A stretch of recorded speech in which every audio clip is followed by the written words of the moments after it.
Good afternoon. Thank you. Come on, one more. Good afternoon. Better. Members of the class of 2018, parents, family, friends, trustees, faculty and staff, honored guests, on behalf of the Board of Trustees of Denison University, welcome to Denison's 177th annual commencement exercises.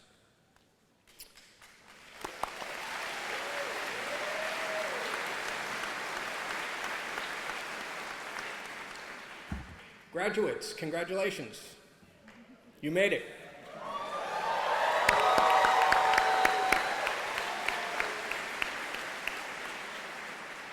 Today is your day, the culmination of your 4 years at Denison University.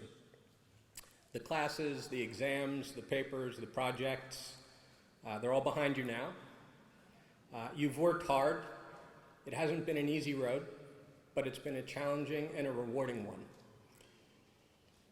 Take this time to enjoy the moment and take pride in all that you've accomplished. I can assure you that your parents, family, friends, and professors certainly do. But also, this is commencement. And though it's been said hundreds of times, it bears repeating. Commencement is not an ending, but a beginning. It's the next step on your journey of lifelong learning. Today, you join the ranks of some 40,000 Denisonians, Denison alum, and like them, you will be called upon to lead by example, by excellence in your chosen field, and in service to others. This combination of achievement and service, of learning and doing, is one of the things that characterizes Denisonians throughout the world. And we know that you will embody that character as you go forward from these ceremonies. Today, however, we mark the conclusion of your student experience at Denison, and we look forward to the future you will build as graduates. We might even see you one day sitting on this stage, ready to receive an honorary degree, like Dr. Bill Tuttle, the class of 1959.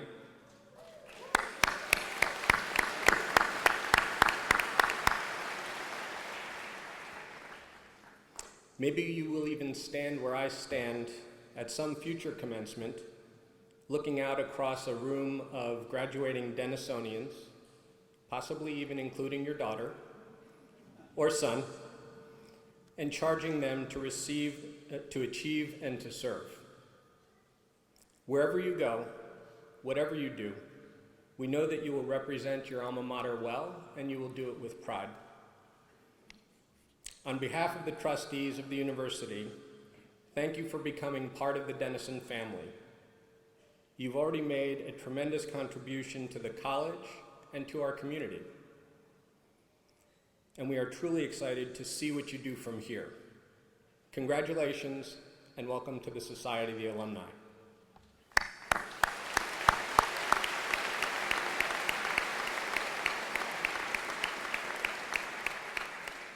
It's now my great pleasure to call to the podium our wonderful 20th president of Denison University, Dr. Adam Weinberg, who will lead us through the proceedings.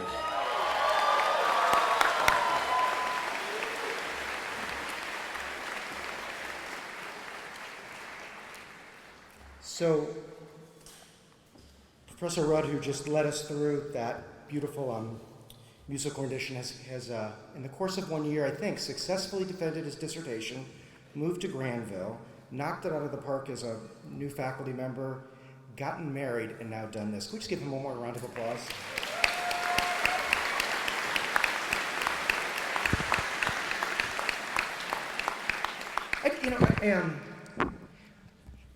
Before I start my remarks, I want to say something about the graduating seniors. It has been a wacky week of weather, right? Things that we just don't expect in Ohio this time of year, and unfortunately a lot of things we actually do expect. But I want to make a comment. Your ability this week to embrace having to do things a little bit differently than we thought we were going to have to, but to do it effectively and to do it with grace and even a little bit of humor and humility just says a lot about the kinds of people you are. And most importantly, it is a fitting end because it says a lot about the kinds of Denisonians you've been. It says a lot about the way you've embraced Denison. And quite frankly, it says a lot about why many people, myself included, look forward to following your life journey. You are going to be people who are remarkably successful. Can we just start by giving the great Denison class of 2018 a round of applause?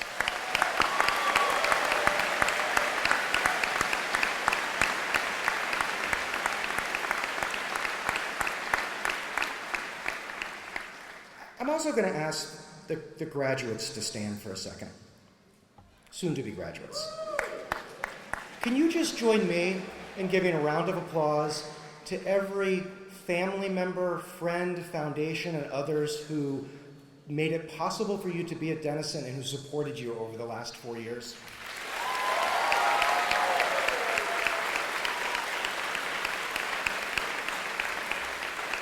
Thank you. And lastly, can we all give a round of applause to the Denison faculty and to all the staff who embrace our students and make Denison the finest liberal arts college?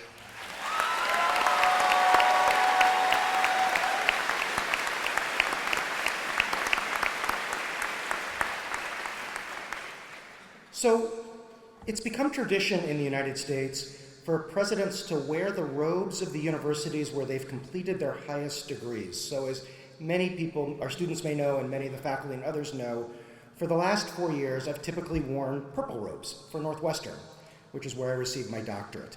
But today, for the second time actually, a few weeks ago was the first, I'm standing in front of you in Denison red robes. I have officially traded in, or if we're not live casting this, I will say up. And to be honest, I don't normally care a lot about that kind of stuff. As the students will tell you, I pretty much wear white shirts and a dark suit every day. It's easy to get dressed, everything matches, and I don't care that much. But I love, love, love my new Denison red robes.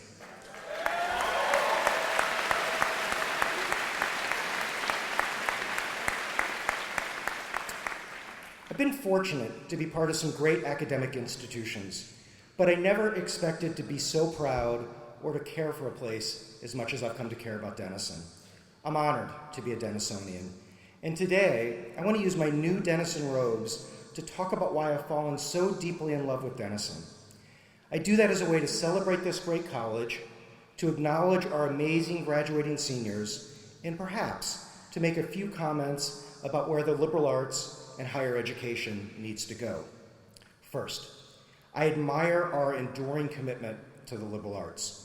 There's a lot of definitions of the liberal arts. I tend to use the historian William Cronin, who described the liberal arts as an education that helps one to learn to connect ideas and people, because people educated in the liberal arts can communicate, listen, and hear, solve problems through rigor and reason, practice respect and tolerance and humility, and commit to working to get things done. Many, many, many other people have offered similar definitions, from the philosopher Martha Nussbaum to Denison's own Bill Bowen.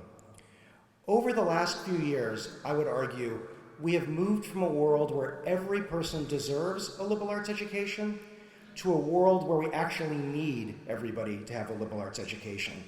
And this holds true for every facet of our life.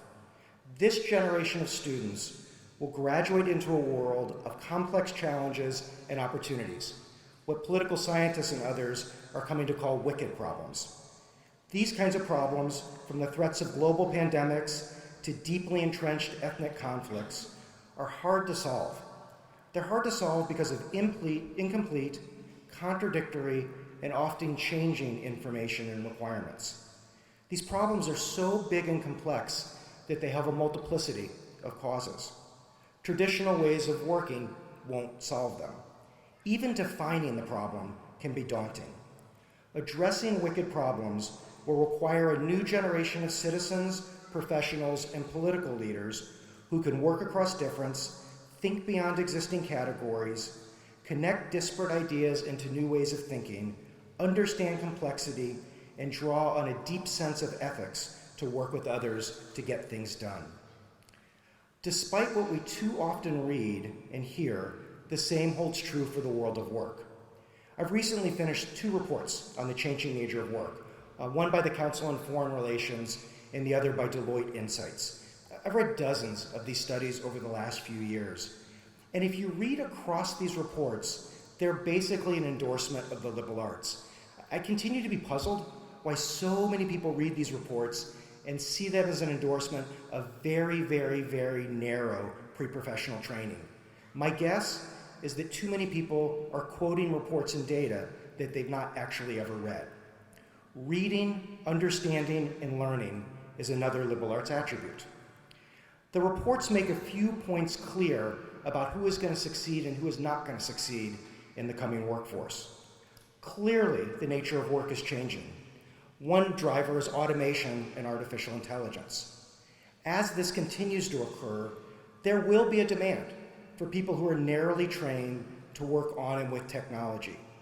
But these are likely to be mid-level jobs or lower that are neither very interesting nor have much room for advancement. The best jobs will go to professionals who know how to apply the technology to opportunities.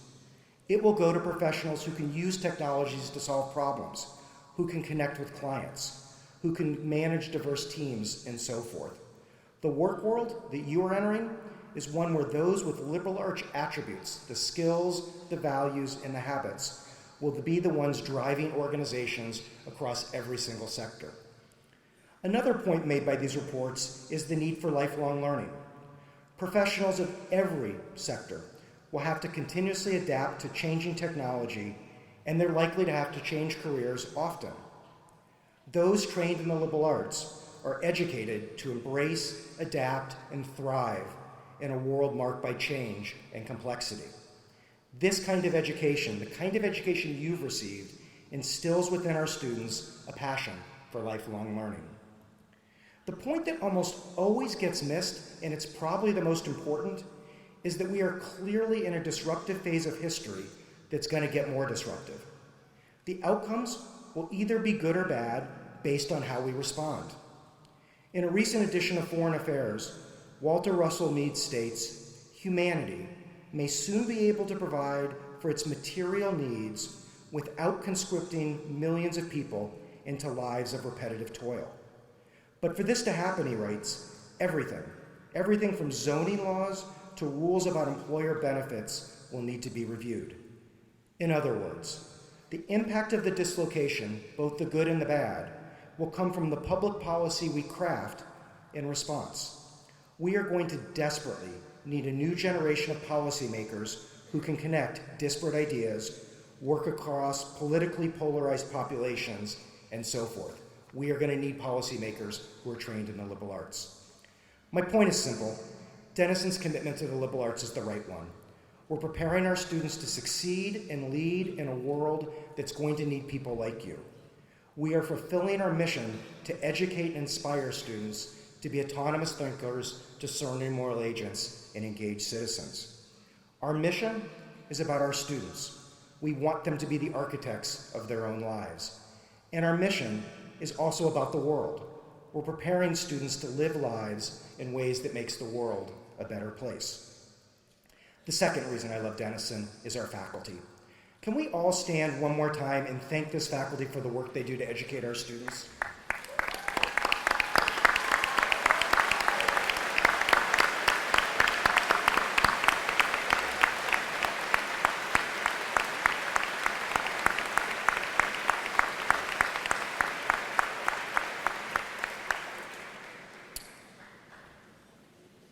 This is the most talented, the most engaged, and the most committed faculty in higher education.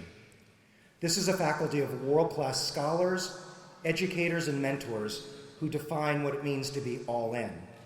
It's not just that our classes are small or that our faculty know our students by name. This faculty cares deeply about education, and they understand the importance of mentorship as a defining feature of a liberal arts education. Recently, a graduating senior wrote to me, and I've slightly paraphrased it and shortened it, about our faculty. "In my major, I was able to meet beyond amazing professors. They welcomed me into the department with open arms. Because of them, I had role models that I looked up to. Denison provided me with people who listen to me, who truly care about their students and their future. I can honestly say that they are people that I will forever keep in touch with because they have made such a monumental impact on my academic and personal life. Liberal arts colleges depend upon faculty who are devoted to the college. In addition to educating students, faculty serve as long-term stakeholders who watch over the overall dignity of the college. They devote time to recruiting and mentoring world-class junior faculty. They work closely with administrative leaders. They chair departments and governance committees while championing new initiatives. In other words, they help the college operate every day across decades in ways that helps us make wise decisions in search of our mission. The faculty form the core of a great college, and our faculty work tirelessly every day to make sure we get education right and that we remember and stay focused on our mission. I heard that over and over and over again last night under the tent. Graduates and soon-to-be graduates and your parents talked about the faculty who have shaped your time at Denison. I want to mention one more reason why I admire and respect this faculty. They care enough about the liberal arts to be continuously thinking about where the liberal arts need to go. There's the obvious stuff, and our graduates know this. This faculty has developed a lot of new academic programs over the last couple years.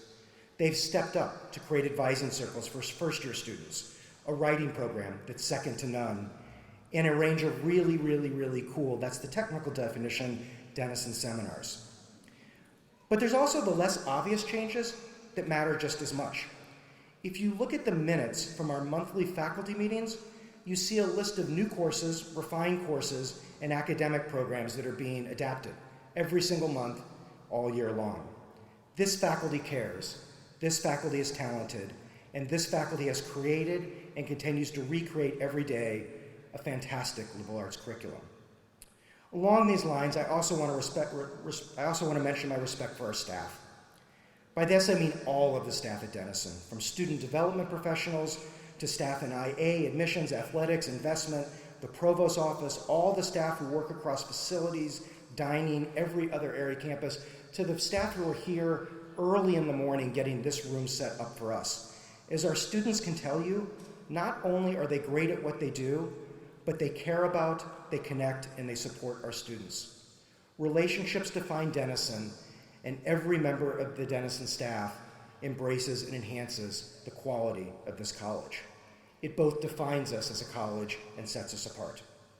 And finally, I wear my red robes out of love and admiration for our students.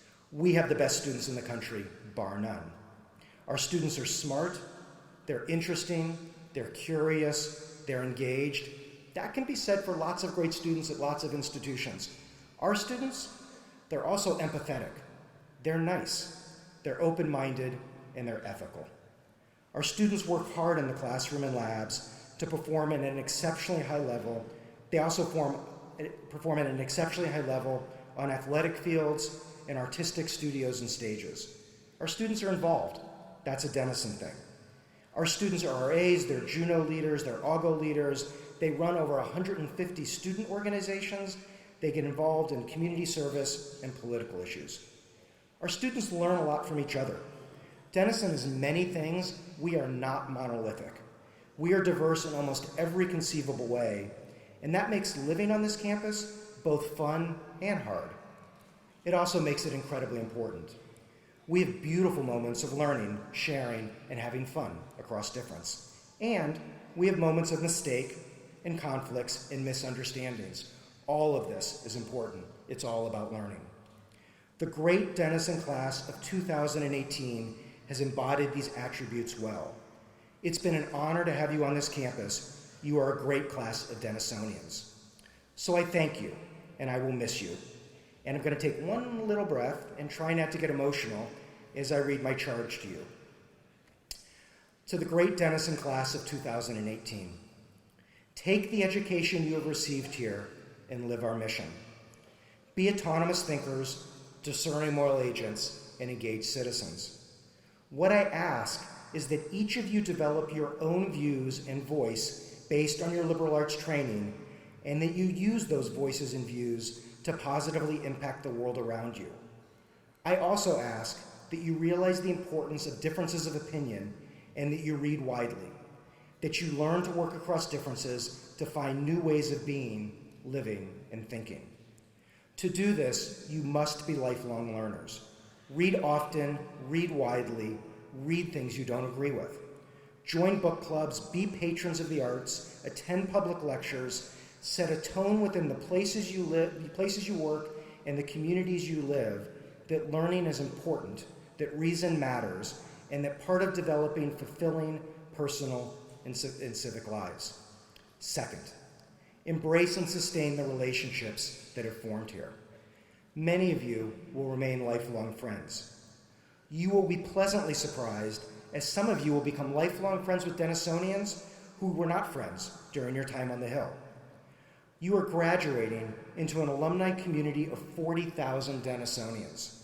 Denison and Denisonians will provide relationships that contribute to the rest of your life. Finally, stay connected and committed to this college. Come back for your reunions. When you meet interesting high school students, suggest that they look at Denison for college. If they're looking at other Ohio colleges, tell them those places closed. I'm just kidding. Put a Denison coffee mug on your desk at work, a bumper sticker on your car, and a Denison pennant on your refrigerator at home. You are great people, and we want the world to know that you are Denisonians. Identify yourself so that other members of the Denison extended family can do the same. One of you wrote to me a few weeks ago, "I'm grateful for each and every experience I've had on this campus because it has molded me into the person I am today. I have been able to complete my goals and make lifelong memories while doing it. This is a great college. You are great Denisonians. I am proud to be your president. I'm proud to be the president of a college that has people like you as our students. I look forward to following your life's journey. That's why I stand in front of you today in my new Denison red robes. Congratulations to the Denison class of 2018.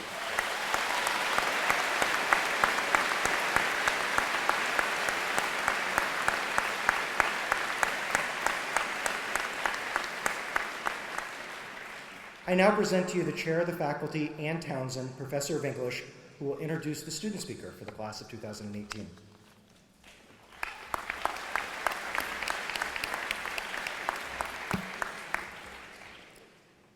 It's our tradition at Denison that each year a member of the graduating class addresses the audience during the commencement ceremony. The speaker is chosen through a competitive process by a committee of faculty, staff, and students. This year's speaker is a political science and English creative writing double major who has been active on campus as a senior interviewer in the admissions office, a writing center consultant, and as editor-in-chief of the Denisonian. During the summer of 2016, she worked as the diary secretary for a member of parliament in the House of Commons. In 2017, she conducted research in London as the Helen L. Yackel Research Scholar, and next year, she will begin graduate studies at the London School of Economics and Political Science. It's my honor and pleasure to welcome to the podium this year's student commencement speaker, Rachel Epstein.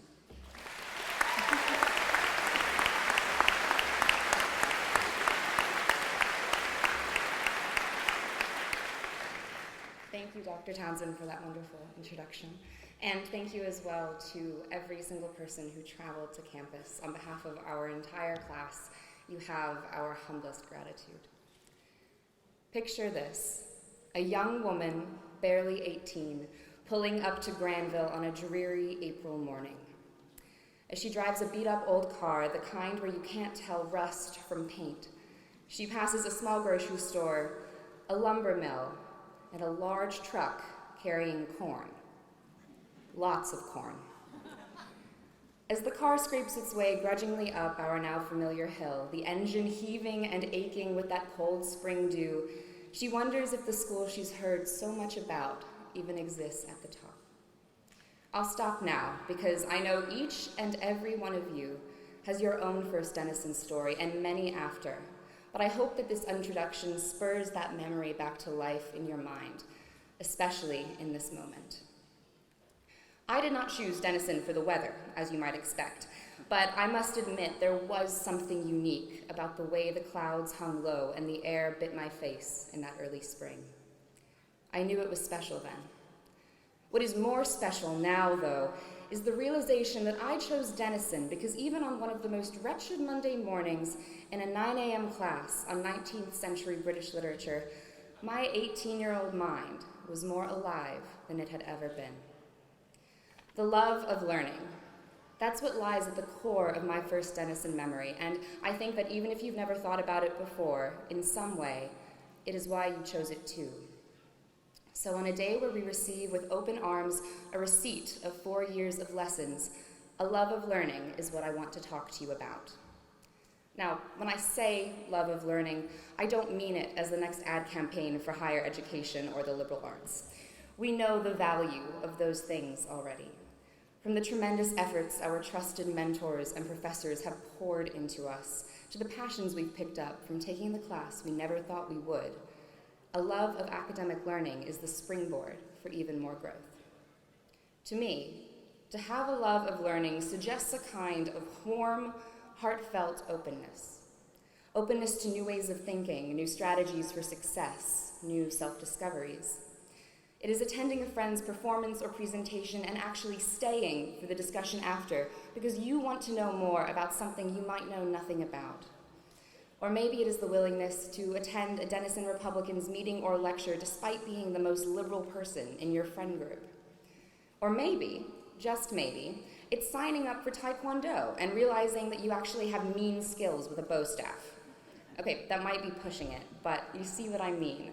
A love of learning is at the core of the last 4 years of your life, and it embodies the public and personal elements of Denison's mission statement: to learn to be autonomous thinkers, discerning moral agents, and active citizens in a democratic society. But a love of learning pertains to a very different kind of openness too. That is, a willingness to be wrong, make mistakes, and be vulnerable.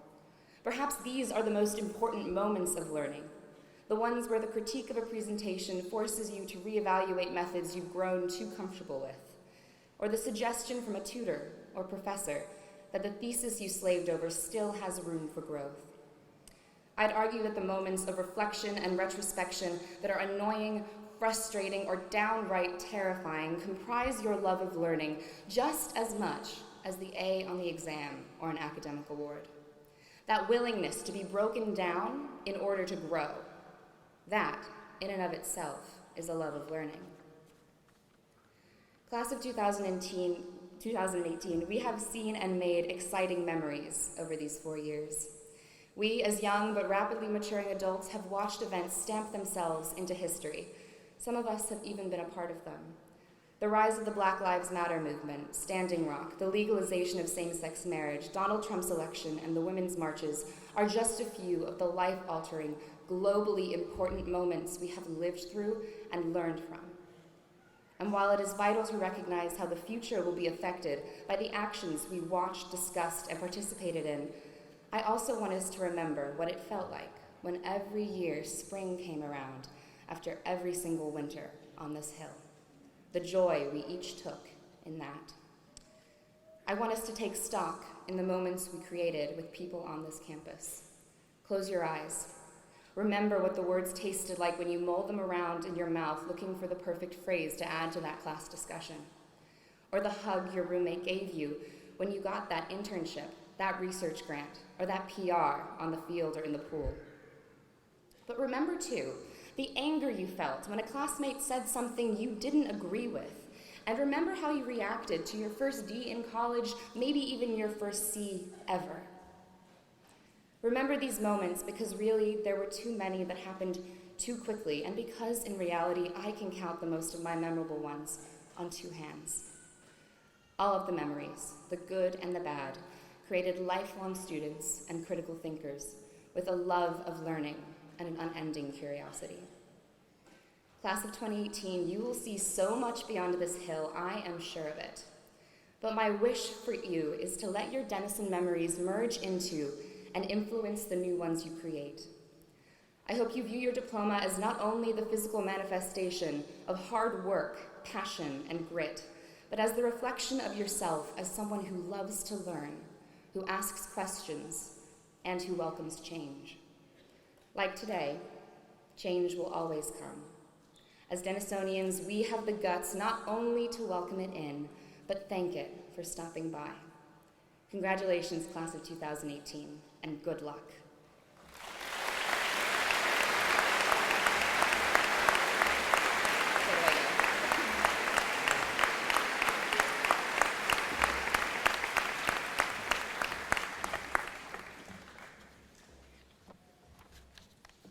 So, in the original program, I was supposed to speak after Rachel, and I heard her speak at an alumni event earlier this week and came back and said to our staff, if I had to speak after her, I'd prefer not to speak. Please give her one more round of applause.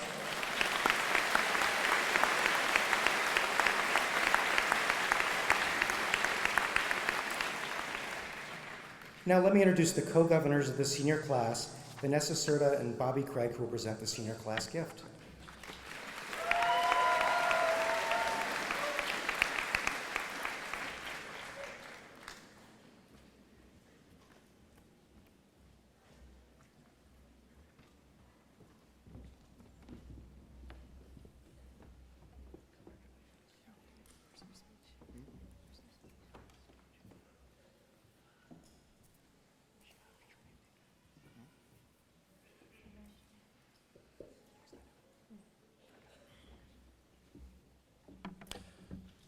First, we would like to take this moment to thank those who helped us this year. Thank you to everyone involved with the 2018 Class Gift Committee.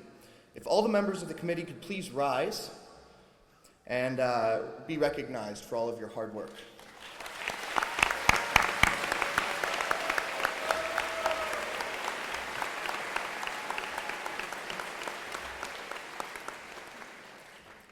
Without you, none of this would have been possible. We would also like to take a moment to recognize committee chairs Bennett Kushnick and Sarah Hartsock for their leadership of the committee. We also would like to extend our appreciation to President Weinberg and his wife, Anne. We encourage you to read in your programs the list of seniors who have generously given to the 2018 class gift this year. We are extremely thankful for all of the gifts the college has given us, especially the chance to build a community throughout our years here. We hope to pay it forward on our own as we become alumni.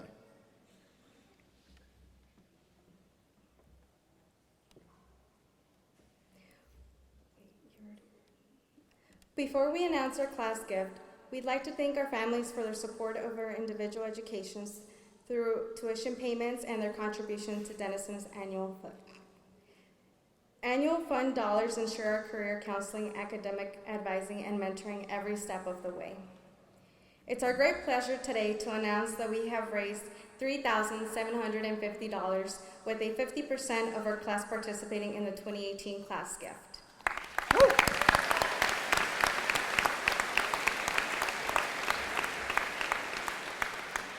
Most of us have been financially supported by Denison's annual fund, and that support comes in part from classes that have gone before us.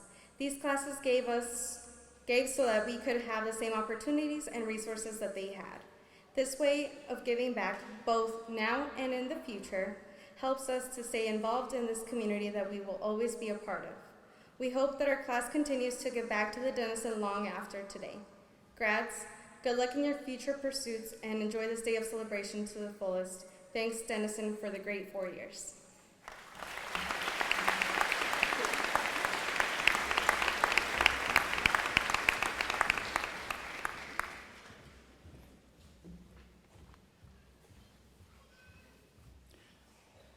It's now my honor to recognize 3 members of the Denison faculty who are retiring after many years of exemplary service to the college.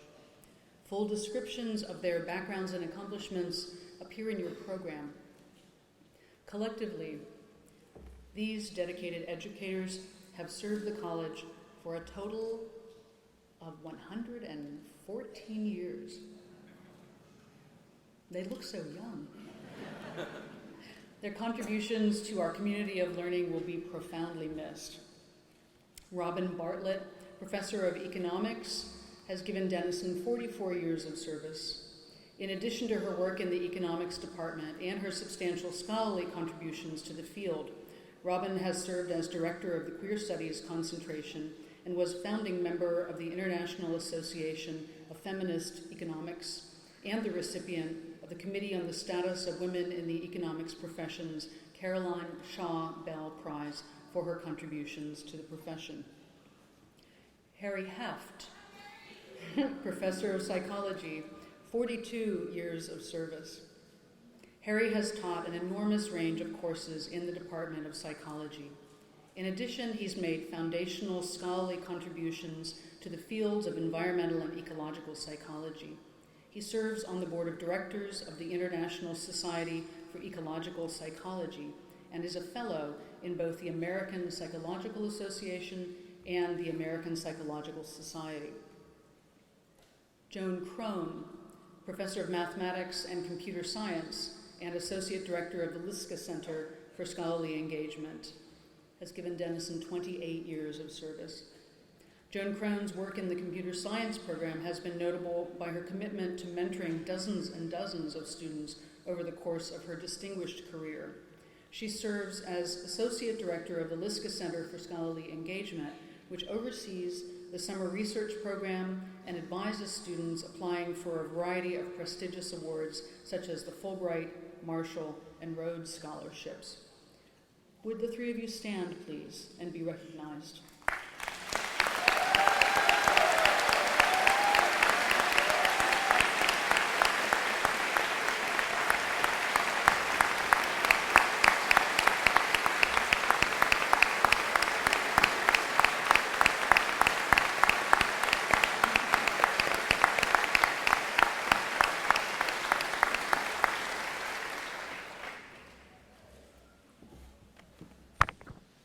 Every time you clap, we get just a little bit of breeze up here, which is nice.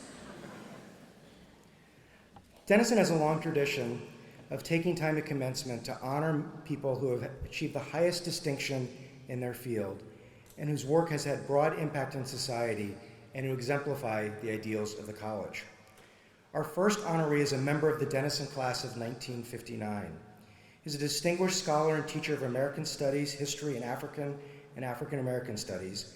I encourage you to read the bio included in the back of your program to see how truly path-breaking and influential the work has been as a scholar and educator, and I would argue in true Denistonian style. At this time, I would like to welcome to the podium Dr. Lauren Areza, Associate Professor and Chair of the History Department, who will serve as a nominator of our first honoree. Dr. Areza.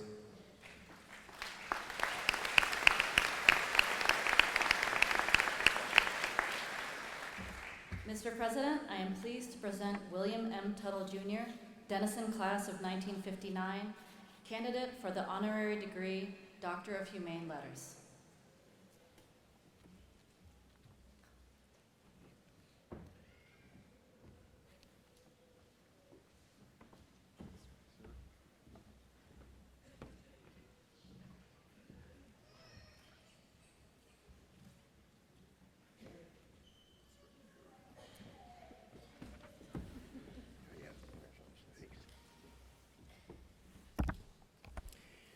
The trustees of Denison University, by the virtue of authority vested in them and upon recommendation of the faculty thereof, confer upon William M. Tuttle, Jr., class of 1959, a path-breaking and wayfinding teacher, scholar whose work in American Studies, History, and African American Studies has opened up doors for understanding to his students at the University of Kansas and abroad.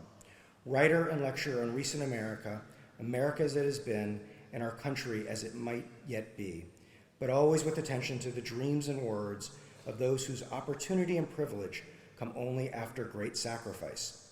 Friends of Denison since his graduation from our fair college on the Hill in 1959 with a Bachelor of Arts, a role model for almost 60 years to fellow alumni and all who might associate him with Denison University, his alma mater and our own. The degree of Doctor of Humane Letters honoris causa. given in Granville in the state of Ohio this 19th day of May 2018, being the 242nd year of the Republic and of the University 187th. Bill, by the virtue of the authority vested in me by the Board of Trustees and on recommendation of the faculty, I confer upon you the degree of Doctor of Humane Letters, honoris causa. The faculty marshals will invest in you with a hood appropriate to your degree. It is my great honor to present you with this diploma.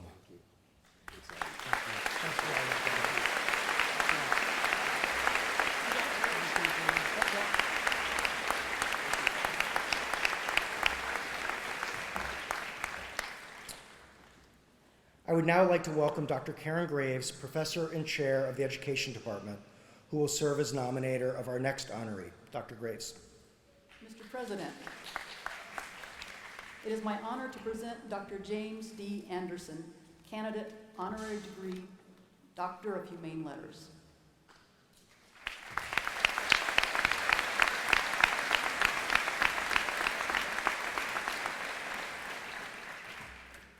The trustees of Denison University, by the virtue of the authority vested in them, and upon recommendation of the faculty thereof, confer upon James D. Anderson, an educator, historian, and agent of change, dreamkeeper and pioneering record keeper, witness to and maker of history, telling a long-hidden story of this nation's failures and overlooked triumphs. Author 30 years ago of The Education of Blacks in the South, 1860 to 1935, which changed how an entire generation understood whose shoulders they stood upon.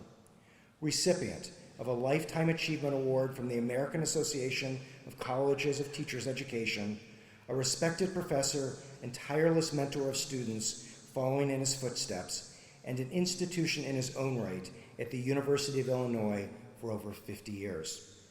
Educator, expert witness in cases dealing with federal desegregation and affirmative action, advisor and participant in documentaries and narrative histories of the growth of diversity and spread of justice in the field of American education.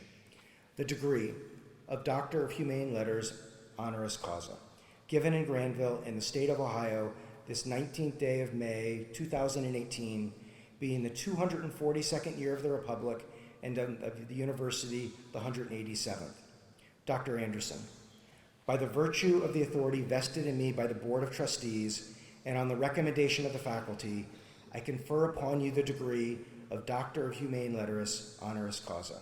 The faculty marshals will invest with you the hoods appropriate to your degree. It is my great honor to present to you this diploma.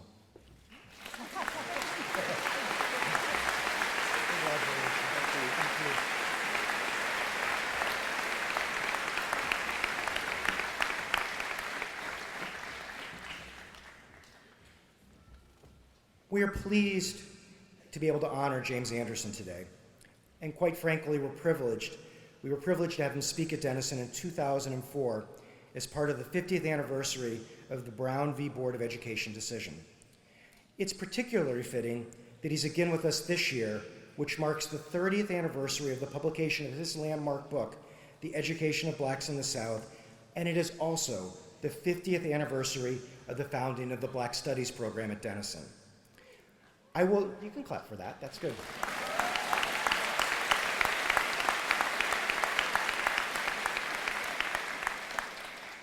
I will again encourage you to read his bio on the back of the commencement program to see the impact he has had and continues to have in U.S. education. We are pleased to hear what he will bring to his commencement address. Our friend, Dr. James Anderson.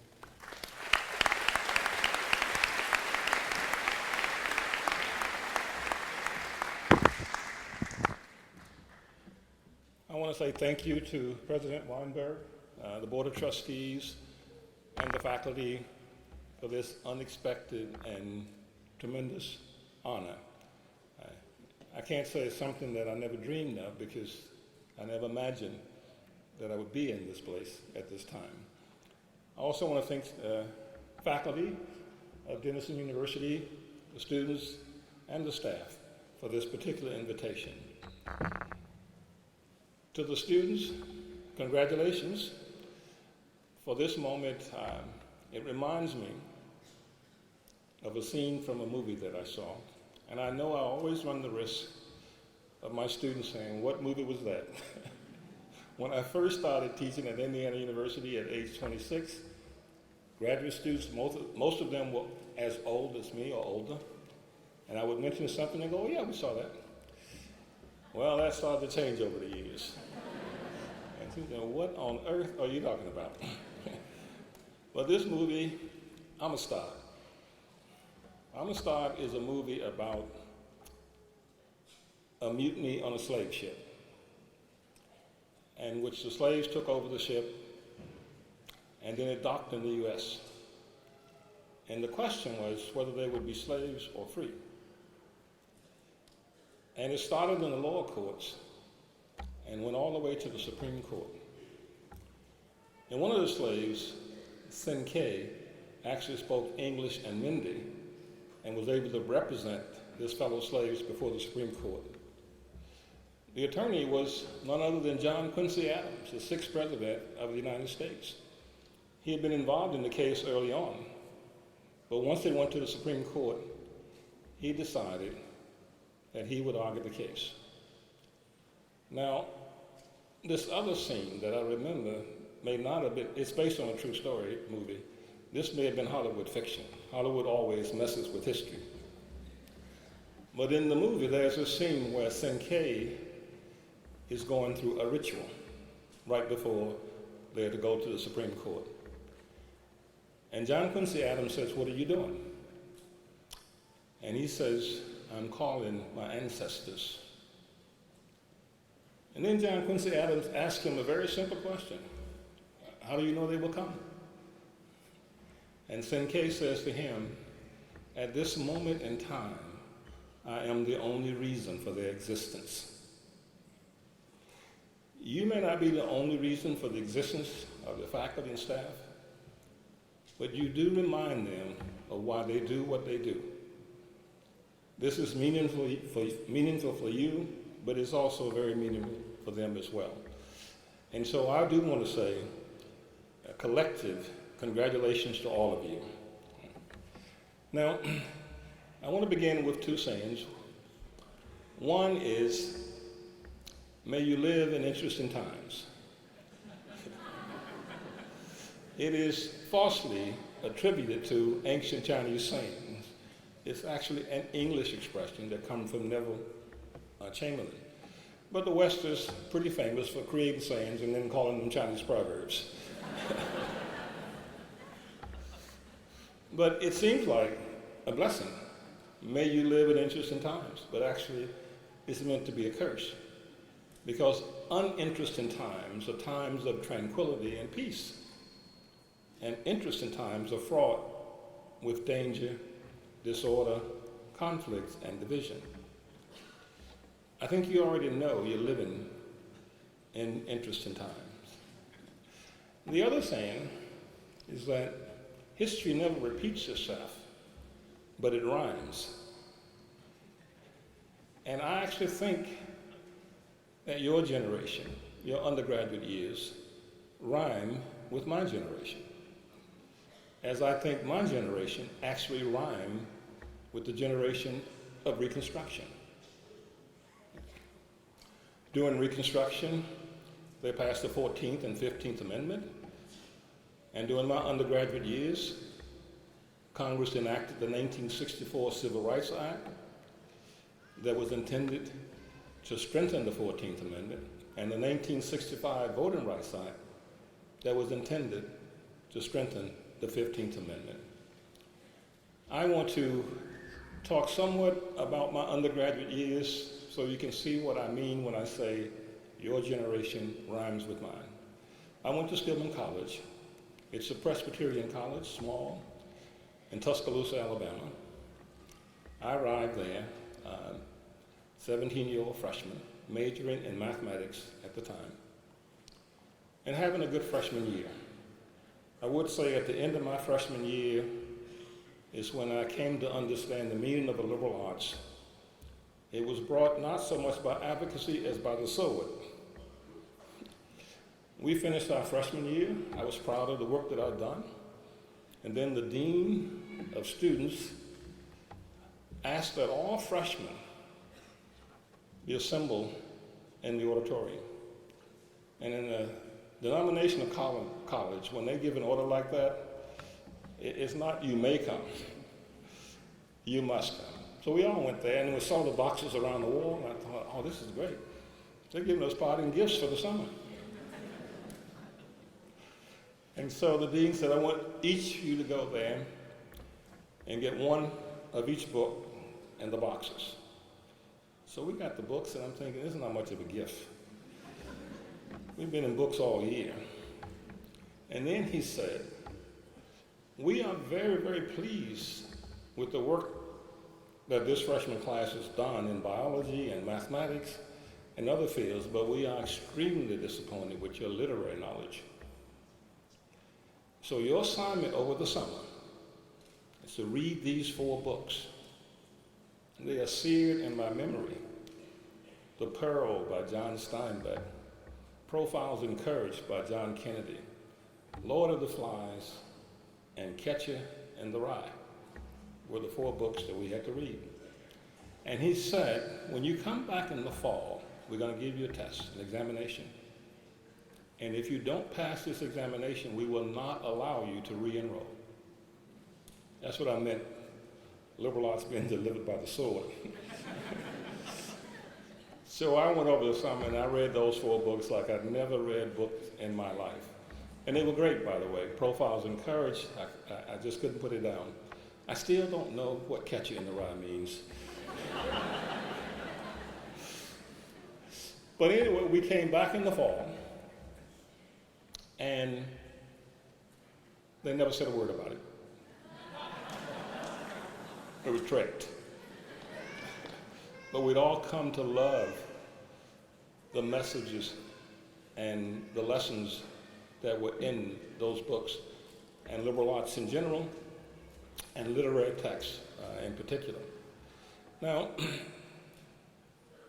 for my generation, as I left, I went to New York for the summer. And then I realized that the other university in Tuscaloosa, that's what I call it, some people call it the University of Alabama, that the University of Alabama was being integrated for the first time in its history. Viv Malone and James Hood, 2 African-American students. And it was such an incident that George Wallace, the governor, had called the National Guard to prevent them from entering. That John F. Kennedy and his brother, Robert Kennedy, had federalized the National Guard, moved him away from the door, and allowed James Hood and Viv Malone to become the first African-American students at the University of Alabama. I wasn't concerned about the University of Alabama. I was concerned about Tuscaloosa. I could sense the racial tensions starting to rise. And I knew that when we returned, it was going to be a pretty hot place to be. And it was. But that was just the beginning of that summer. In June, on June 10th, June 11th, the civil rights leader, Medgar Evers, was assassinated in Jackson, Mississippi. And then I witnessed the March on Washington from New York City on August 28th. And you could feel things starting to really heat up. I came back to campus, started my sophomore year, feeling pretty good. I've been elected president of my sophomore class. I had friends, and so forth. And then, September 15th, a church in Birmingham was bombed, and 4 little African-American girls at Sunday school were killed. And I was thinking at the time that this has to be the wake-up call. This has to be the end of these kinds of tragedies. Everybody will understand that we all need to come together and prevent this. So I thought it was the end. It was not the end, nor was it the beginning of the end. It was simply the end of the beginning.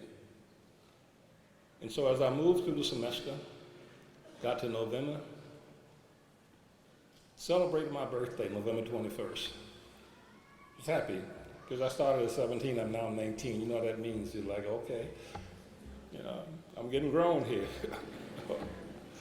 And had a all-night celebration, slept late, got up the next day, was going to the gym to play basketball, and one of my freshman students came running out of the union saying the president was shot. And I was like, why would anybody want to shoot President Hayes? That was the president still in college. What is going on? She said, no, President Kennedy. Disbelief. Shocked to think that someone actually could kill an American president. And so that sophomore year began to teach me that, yeah, it is the end of the beginning. Things are not about to settle down. My junior year with the marches on Southern for voting rights, in which Viola Luzo and James Reed and others were killed as part of those marches, and a very, very young activists were beaten up on the bridge.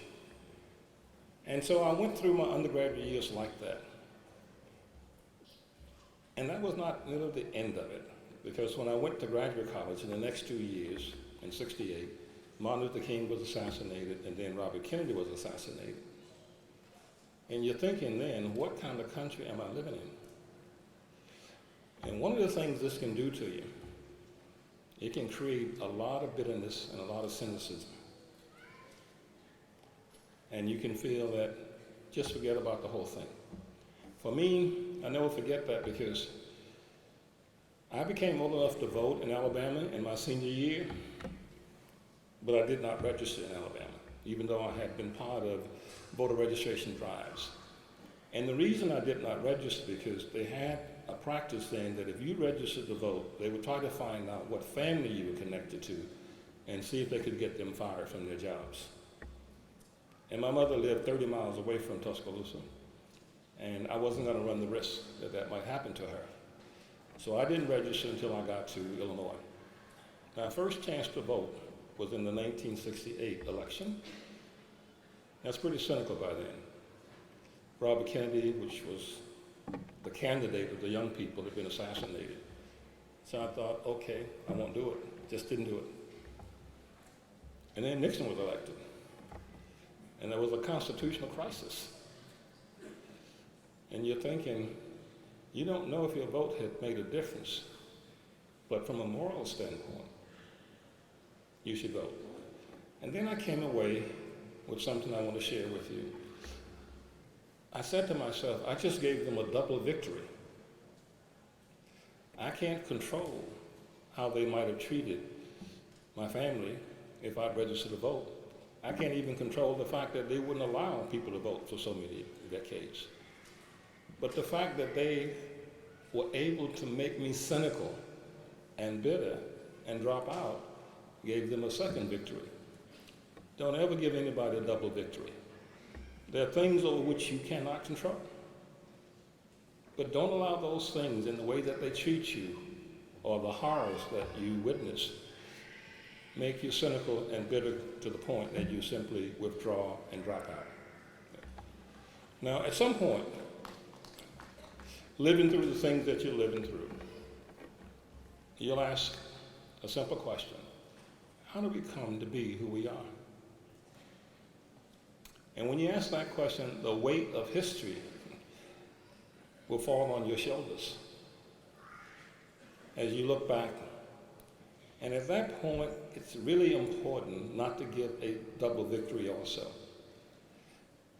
And a quote that serves me well, again and again, is a poem from Maya Angelou, in which she said, history, despite its wrenching pain, can never be unlived. It's important for everybody to live it, to understand that, and to be content with it.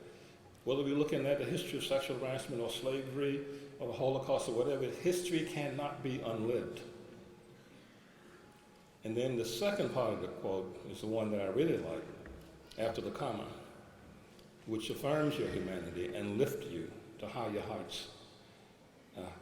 She said, if faced with courage, need not be lived again. History, despite its wrenching pain, can never be unlived, but if faced with courage, need not be lived again. And that's why we should take up the struggle, to make sure, whatever it is, however painful it is, we can make sure that it's not or never lived again. I think that's important. Your generation is living in interesting times. And you will think also, it's like, where are the winds blowing and how would we know? For my generation, I remember it's a song by Simon and Garfunkel called The Sound of Silence. If you haven't heard it, it's really a beautiful song with a beautiful message. But in the song, the line that always stayed with me was when he said that the words of the prophets are written on the subway walls and in tenement halls, reminding us, don't always look for the winds of change in all the familiar places. You have to have a gaze off stage. For you, I think the words are written in hashtags. I have some friends, if they see this, they're going to go blasphemy, because they know I don't have a smartphone. They know I'm not on Facebook. They know I don't have a Twitter account. So they don't even allow me to speak to this. But I do try to keep my gaze on the subway walls and the tenement halls.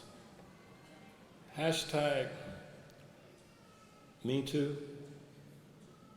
Hashtag Enough. Hashtag Black Lives Matter. And now hashtag Teacher Spring. Yeah. As an educator, we are watching the walkouts in Oklahoma, Arizona, Kentucky, West Virginia, and now North Carolina, in places where we never expected them. These are the interesting times that you will live in. It's not that you can avoid them, no matter what your field, business, politics, education, law, whatever it is, they engulf the whole society. Yeah. And you have to think about how you're going to deal with them. What I know, what I've learned from my experience, and even though as a young activist we thought we knew the answers then, we didn't. You learn in time that as your conventional and ordinary ways of thinking are disrupted, you think more complexly about things and you're not so certain that you know the answers. But I will say to you what I learned is that we weren't really inventing the answers or creating the answers. We were actually standing on the shoulders of a very resilient people. And we should have taken more time to know that. You're standing on shoulders also. Don't worry about the horrors as though we can't do anything about it. I was in Canada when Columbine took place. And it took me back to the bombing in Birmingham. And I asked the same question, is this the end? Will this be a wake-up call? Or is this merely the end of the beginning? And it is, and was the end of the beginning. From Columbine to others, to Sandy Hook, to Stoneman Douglas, and yesterday to Galveston, Texas. These are the times that you are living in. You know the meaning of Thomas Paine now. These are the times to try our souls. Just remember, all the things that I said that happened to me in my undergraduate years, assassination of a president, a king, and others, did not tear this nation asunder. It survived, it stayed in time. And it did so because we, as you are, standing on generations of ordinary people with the kind of resiliency that will give you the confidence and the character to live in interesting times. I wish you all the best that this nation has to give you. And more important, I wish this nation all the best that you have to give. Thank you.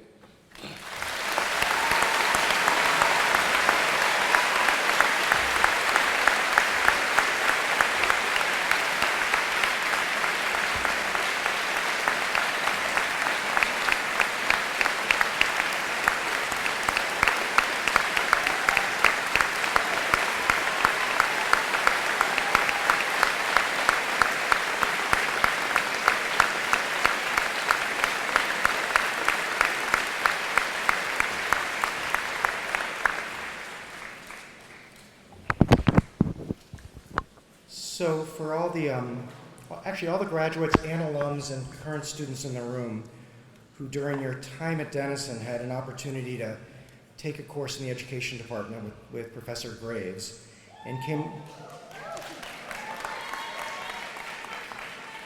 came away from those courses awestruck at her ability with a quiet voice to offer wisdom and give you hope, but also allow you to understand issues in much more complexity. You just heard one of her great friends and mentors speak. Can we just give Dr. Anderson one more round of applause?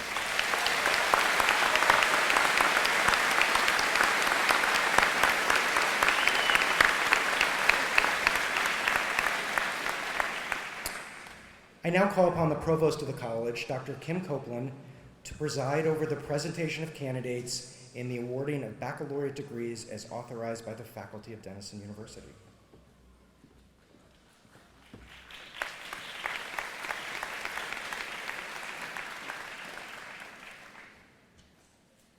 Will the members of the class of 2018 please stand?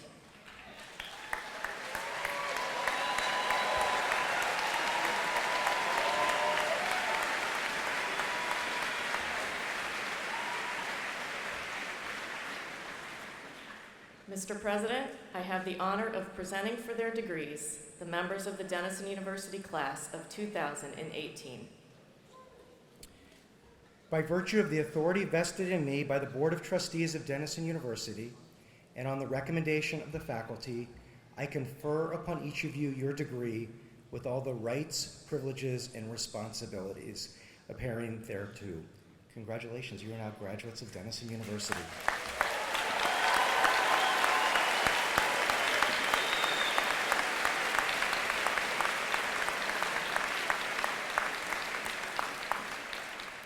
So this takes a long time, so I would encourage you to sit. So President Copeland will now read the names of the graduates of the class of 2018. Acting Associate Provost Sarah Hudson-Como will direct you to the platform so you may receive your diplomas.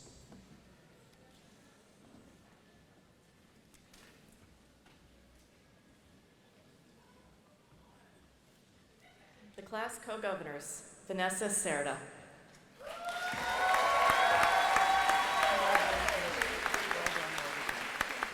Bobby Craig.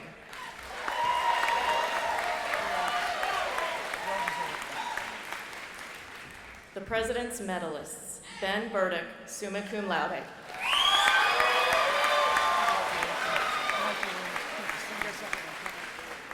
Deja Dampier.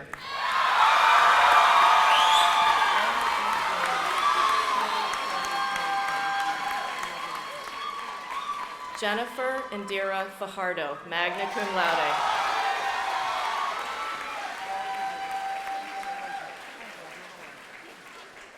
Emily May Farrow, magna cum laude.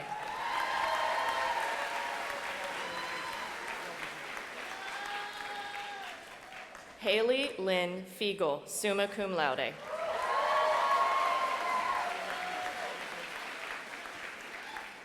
Oliver Luke Gladfelter, magna cum laude.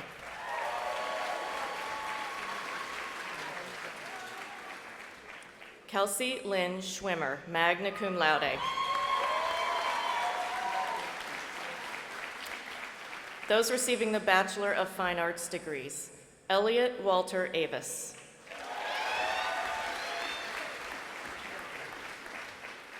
Ash Egloff, summa cum laude. Selena Marie Gilmore.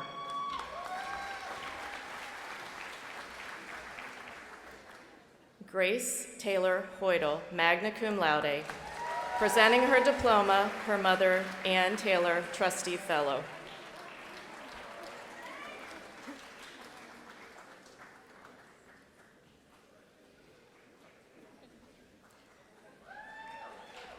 Alexandra Winter Rose.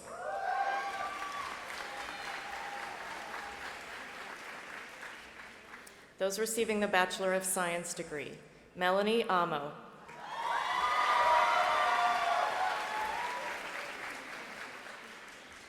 Patrick R. Banner, summa cum laude, class valedictorian.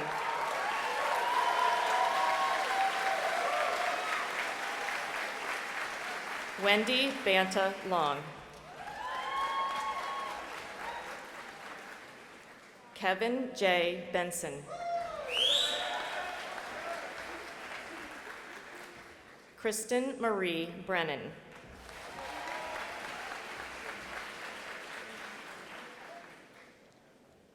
Jane Claire Bright, summa cum laude.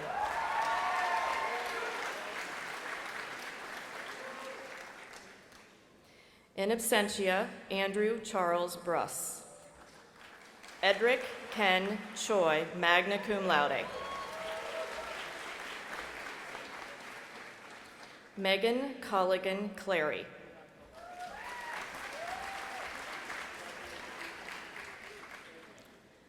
Brendan John Connolly, cum laude.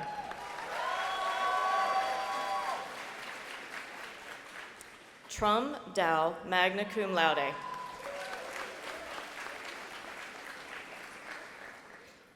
Andrew Joseph Delahunty.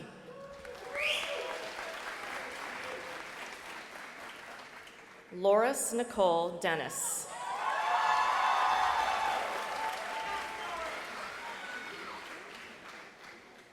Lamine Jakit.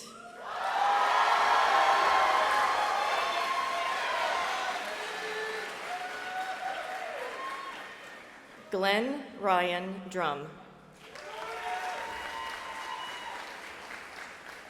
In absentia, Nolan Michael Fry. Hannah Ruth Glick, cum laude.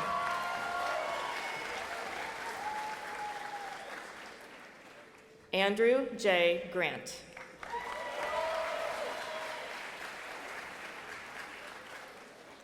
Paul Ferris Haddad.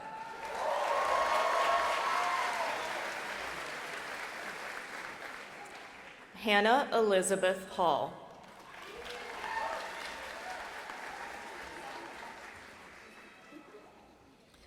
Joshua Michael Happ.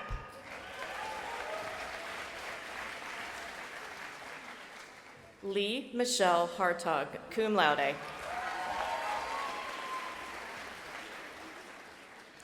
Aaron Henry.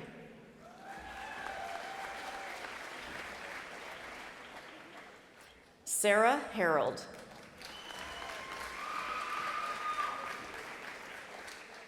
Jane Farnsworth Higley.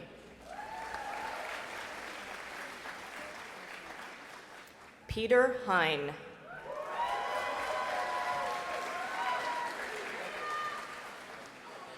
Ellery L. Hodges.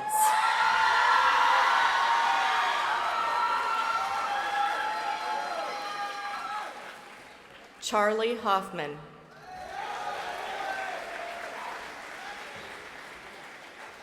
Stuart Benjamin Home.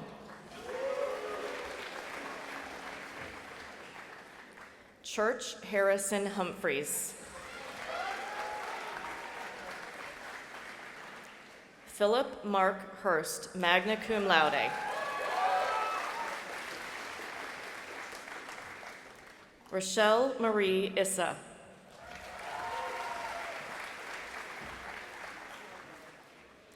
Megan Elizabeth Jameson, magna cum laude, presenting her diploma, her father, Todd Jameson, former Director of Institutional Research.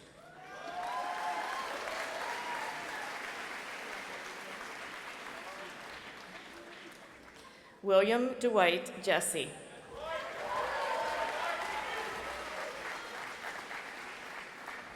Carl France Kabelka.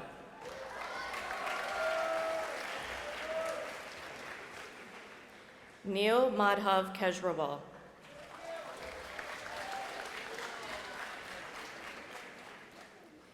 Edith Amayo Kemi.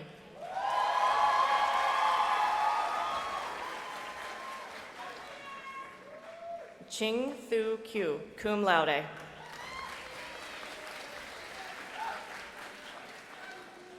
Gabriella Elaine Nadim Kusa.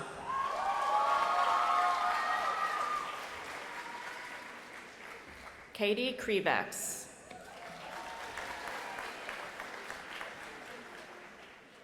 Alexandra Elizabeth Lake.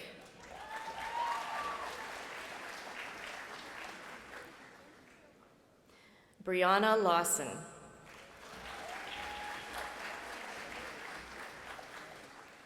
Sammy Levine. In absentia, Shei-Shin Lee, cum laude. Yi-Ming Lee.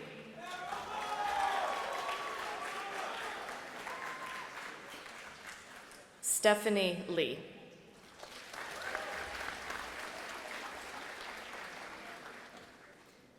Peter Thomas Malicki.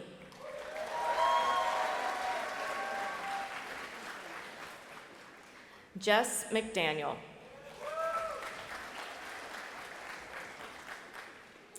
Ryan Joseph McEwen.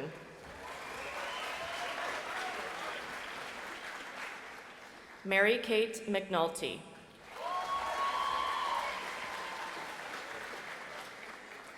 Max Joseph Miro, summa cum laude, salutatorian. Louis Vincent Morris, magna cum laude. Ryan D. Morris. Marley Renee Mounts.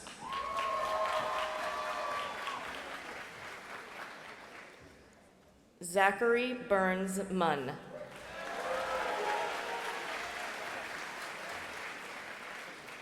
Jacqueline Muscat.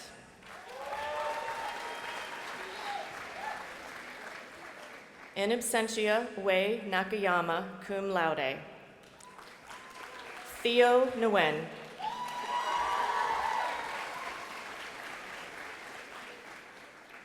Katie Marie Nichols.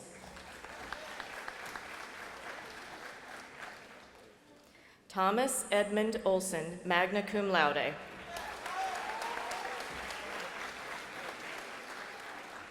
In absentia, Ju Hyung Park.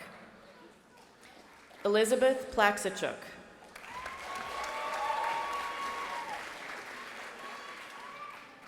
Elizabeth Grace Postema, summa cum laude. Cloby Jane Reddy.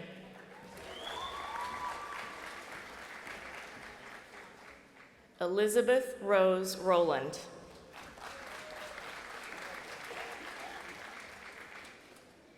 Crystal Jenray Victoria Ryan.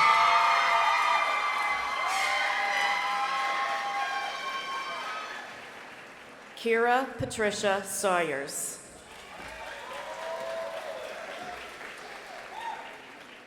Kendra Caitlin Schaefer, cum laude.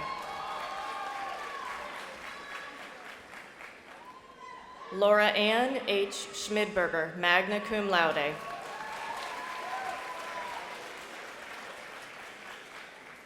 Zachary William Schmidt, summa cum laude, salutatorian.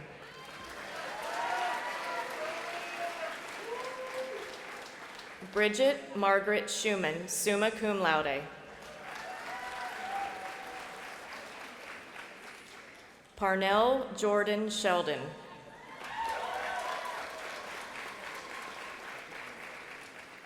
Margot Marie Sherman Jollis, cum laude. Shin-Yi Shah, summa cum laude.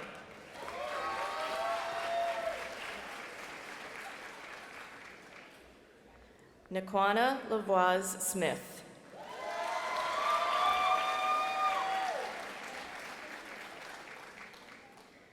Fangyu Miles Sung.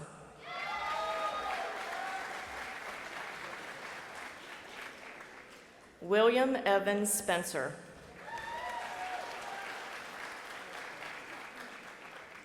Madeline Melissa Stern, magna cum laude. Lauren Elizabeth Thompson.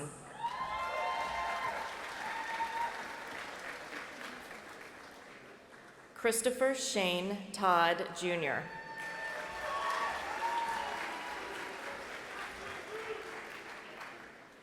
Rebecca Lynn Trask.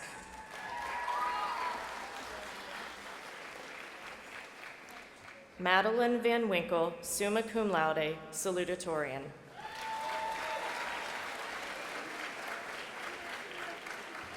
Allison Lynn Vilsack.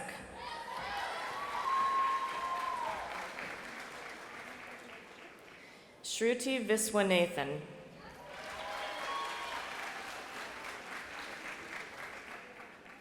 Mercedes Andrea Heitker Warren, magna cum laude.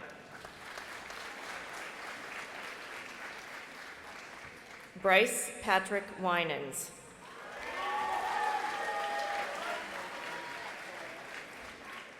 David Wu.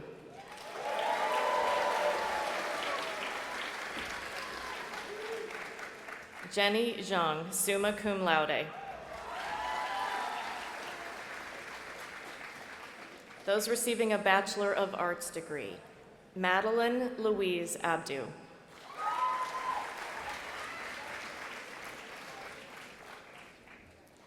Neil Patrick Abels.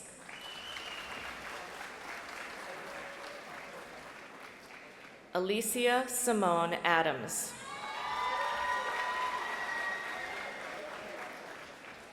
Griffin Reed Adler. Amanda Lauren Adornado.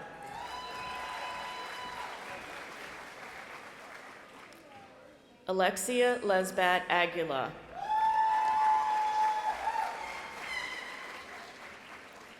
Ribatu Mohammed Aifa.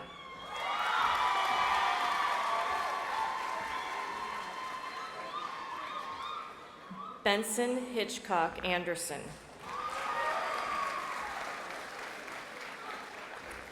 In absentia, Percy Ransom Andrews.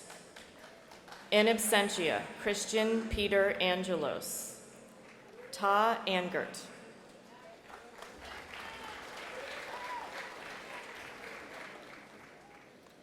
Sarah Ray Onstedt, magna cum laude.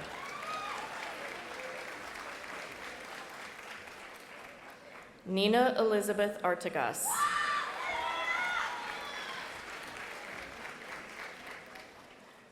Kirabel Jaden Asfa.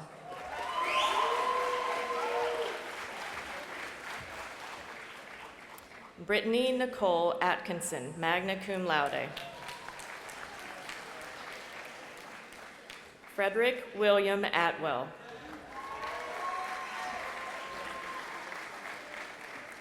Kirsten Crimmins Audette, magna cum laude.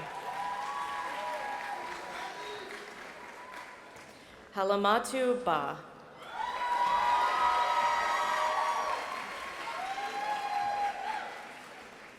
Gina Banta Long.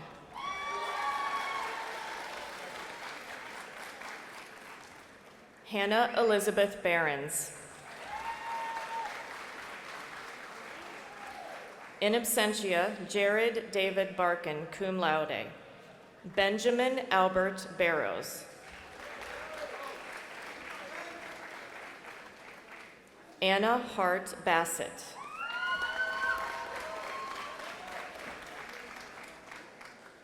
Connor Stradley Beckett.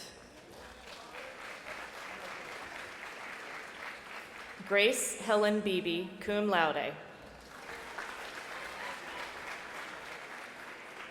Madeline Bellman.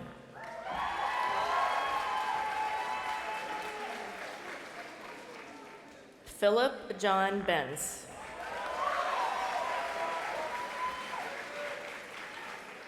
Owen Garrett Berman.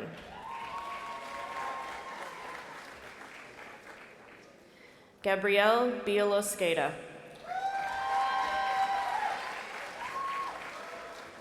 In absentia, Adam Joel Bill Jr. Charles Lincoln Binford.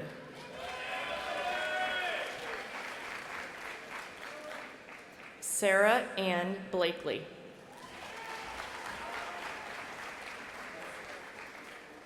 In absentia, Jackson Grover Blanchard. Graham Joseph Blehart.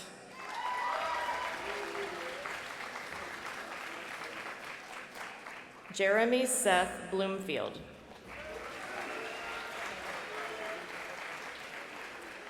Brenner Emerson Baudel.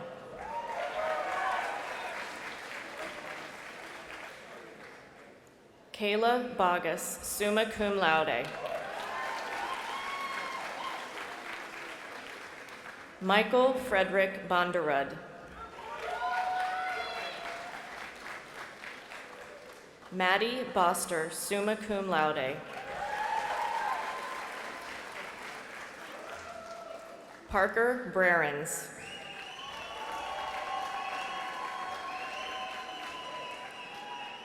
Madeline Wells Brayson.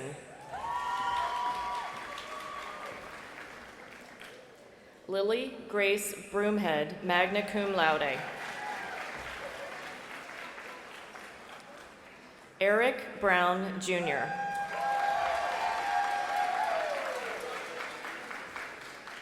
Elizabeth Kershaw Budd. Leon Curran Berman. Meredith Eileen Burnham, cum laude. Karen Caballaro.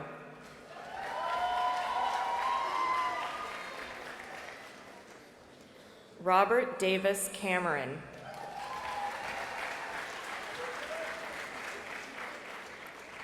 Alden James Campo. Justin George Cancel.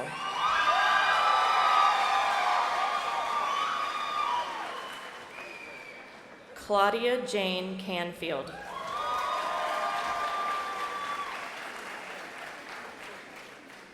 Alexander Martin Caprara.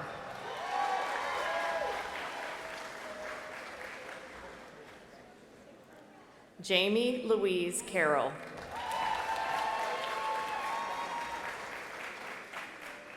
Sean Thomas Casey.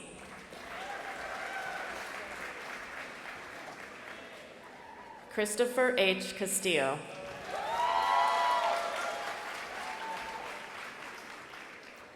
Rashawn Castillo.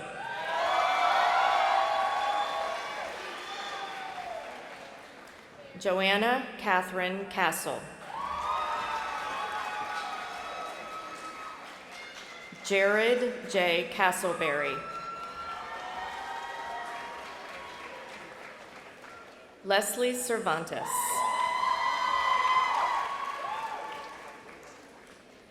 Evan James Chernicki.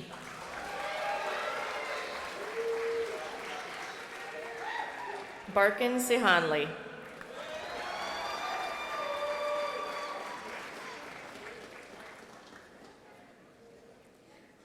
Stephen Clark.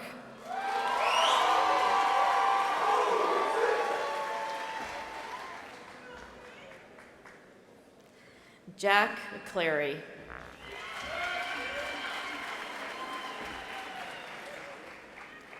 J. Willard Cleveland.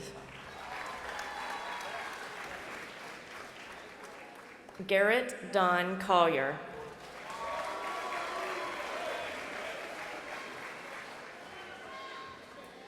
Sophie N. Conlon, magna cum laude. Elizabeth Coronel.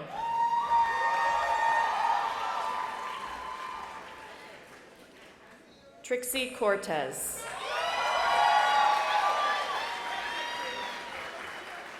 Arlesha H. Cosby.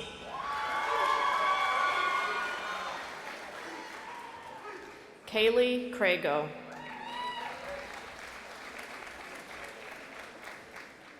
Kathleen Craigie. Peter Jr. Crookshank.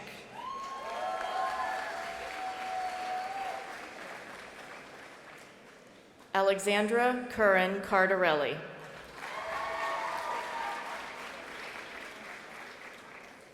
Sarah Abigail Curtin, magna cum laude.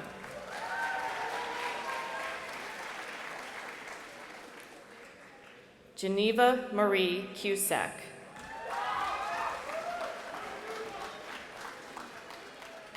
Nathan Ryan Sarnecki.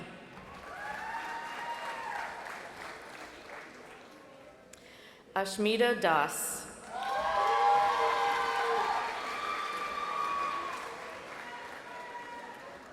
Holly Davis.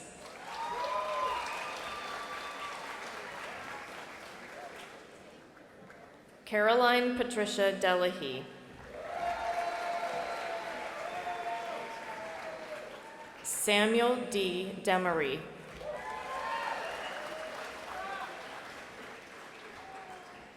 Shay Barry Detling, cum laude.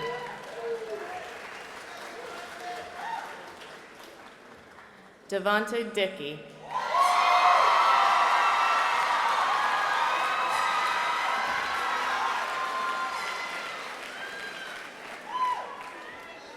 Joseph Edward Diogardi IV.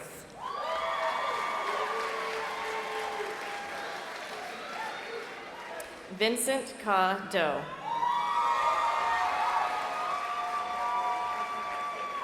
In absentia, Tristan Gerard Domville. Xin Yu Dong.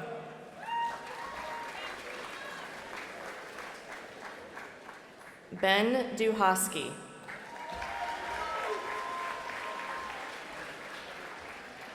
Jennifer Marie Durbin, cum laude. Cullen David Dussinger.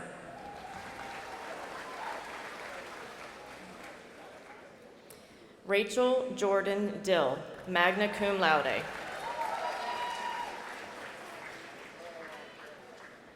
Nathaniel Douglas Eds.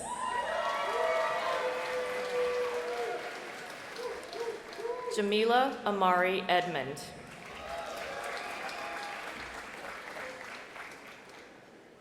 Aidan Charles Els.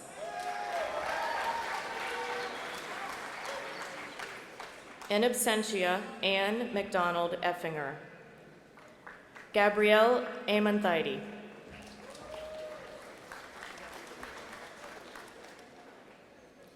Rachel Leah Elfman.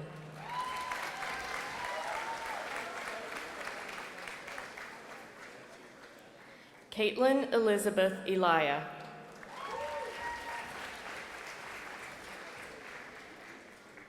John R. Emery.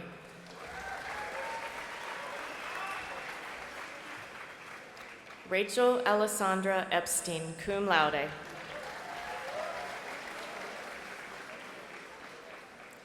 Bronwyn Espin, cum laude.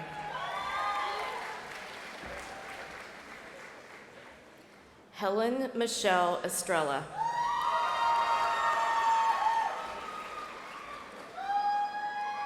Timothy Sullivan Evans.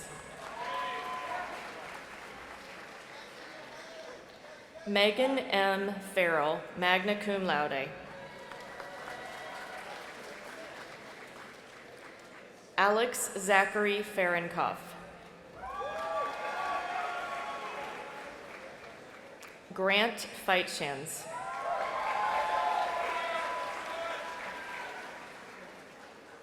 Samuel Frederick Feiderek. Bailey Lyons Fitzgerald.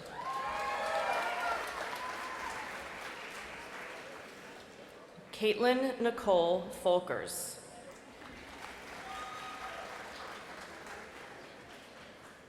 Jeffrey Charles Foreman.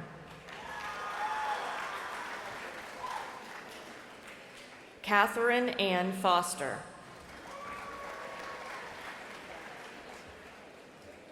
Alexandra Jane Frank. Charles Nathan Frank. In absentia, Samuel Burton Frazen. Ian Ellistone Frazier.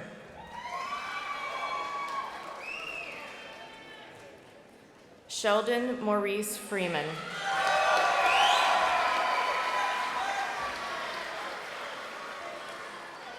In absentia, Luke Julius Friedman.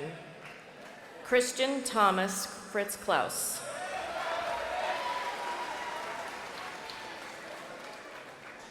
Patricia Galan.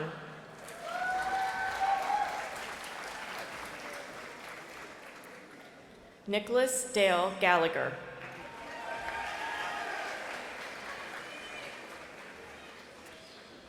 Marche Danielle Gamble.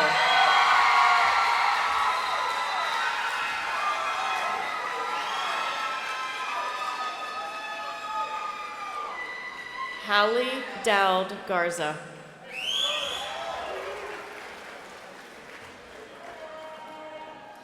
In absentia, Gross Rosemary Gavula.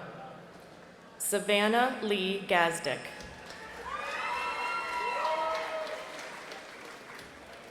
Hannibal Wright George.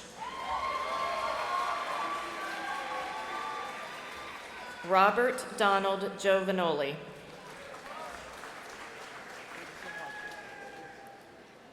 Manuel Giraldo.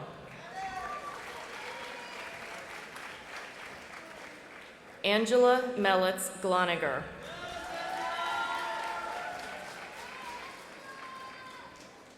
Jack F. Gorman.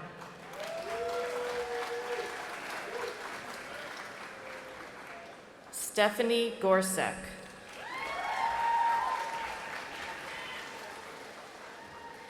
Emily Grabowskis, cum laude.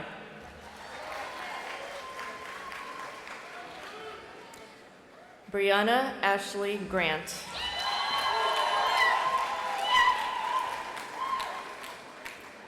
Bailey Nicole Green.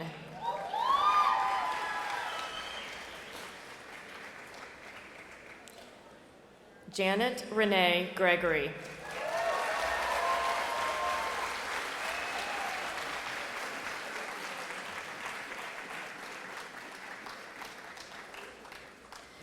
Madeline Ivy Grisseru.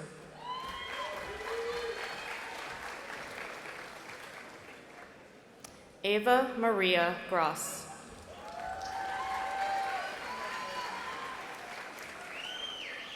Renee Guo, summa cum laude.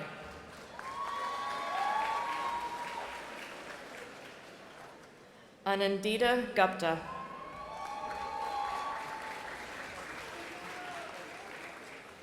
Tanvik Gupta.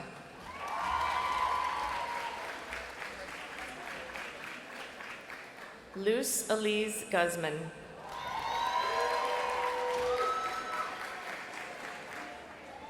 Ian William Hampton.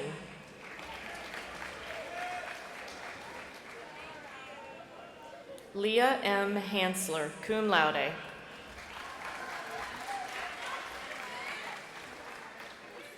Marielle Hartfield.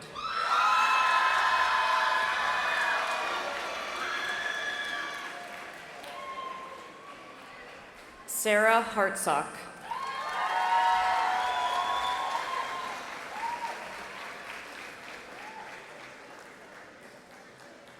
Maximilian Eric Haupt, cum laude.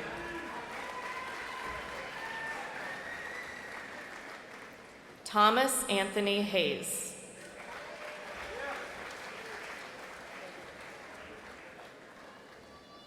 Peter Heft. His father, Harry Heft, professor of psychology, is presenting his diploma.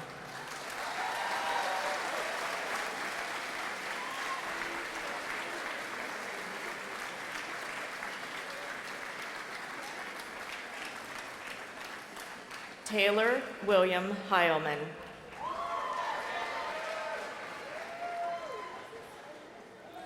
Kayla Gabrielle Hendrickson.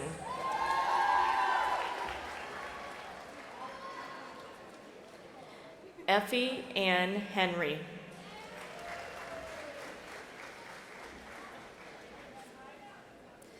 Lucilee Hernandez Mena.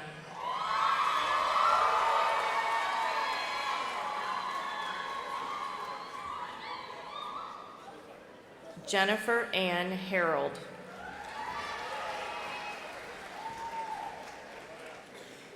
David John Heyer III. William Thomas Hibbard. Ellen Higdon.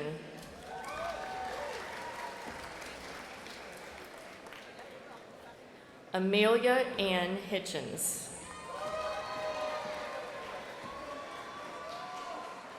Linnea Elaine Jerpy.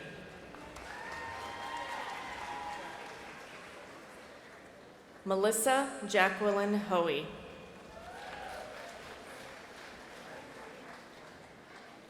Yana Catherine Holden.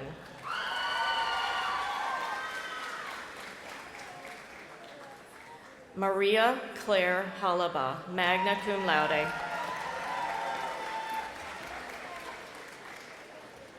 Marissa Humboski.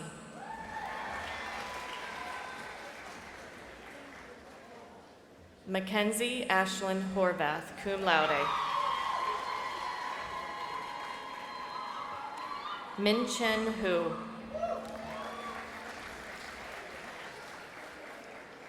Zachary John Huarty.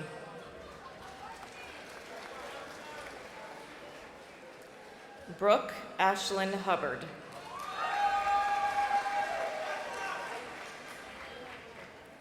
Margaret Rose Hughes. Nicole M. Hiwa.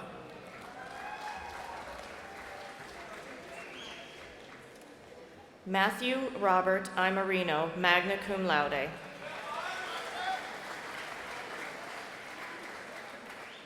Ibrahim Isam Ibrahim, cum laude.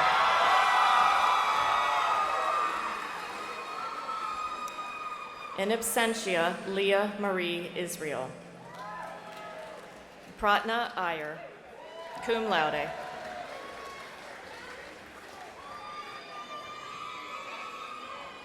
Leslie Marie Jamie.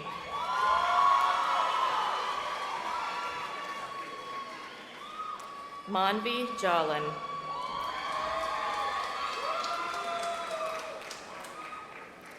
Rebecca Pickus Jarko, cum laude.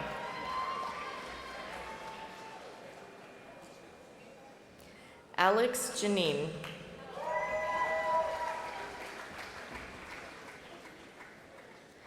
Tristan Jeffries.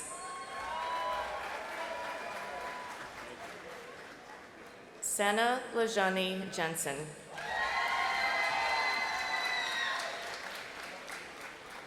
In absentia, Tanner Scott Johnson. Trayvon Renee Johnson.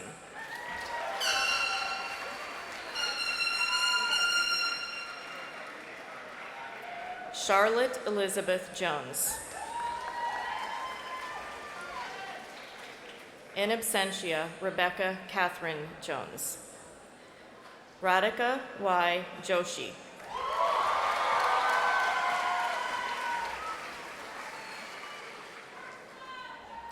Akbold Sergalin Jagdasuran.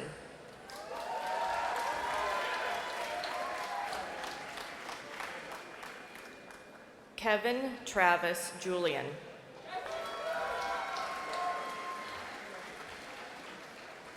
Sharon Kane.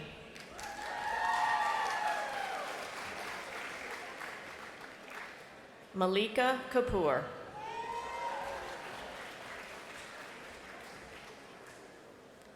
Shun Kato.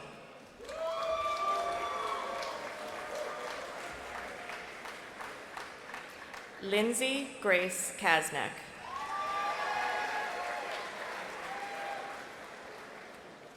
William Carter Kendall. Megan Grace Kenworthy, cum laude. Cody William Kessel.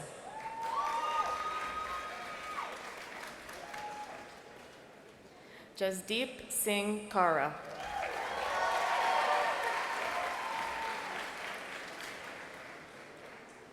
Catherine Ann King, cum laude. Raina Joy Kingston.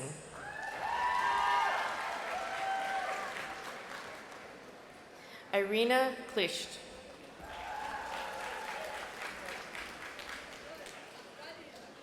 Jennifer Elizabeth Klein. Sophie Rose Collin, magna cum laude. Allison Christine Konechny.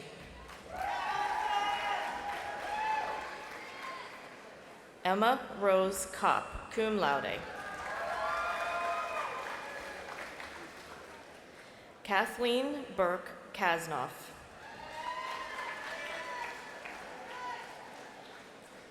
Samuel Henry Kraus.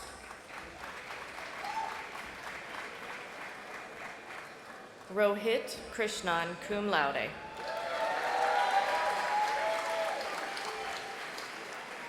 Bennett Isaac Kushnick.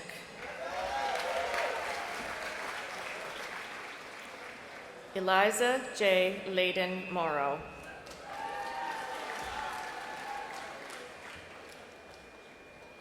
Drew Griffin Lagaipa.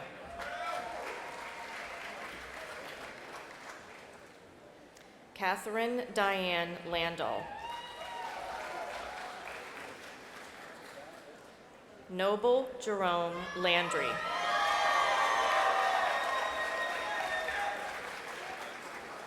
Jack Laraway. In absentia, Brett Eric Jake Larson. Alina Grace Lassen.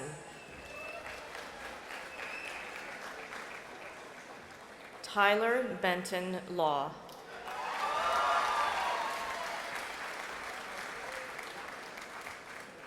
Bianca Lee.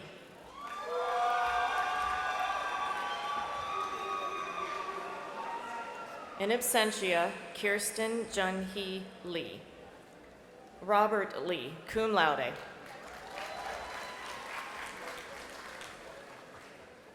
Matthew Raphael Lemus.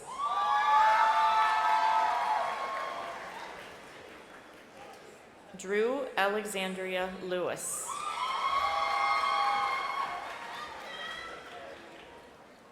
Hung Fei Lee, cum laude. Andy Zhu Lin.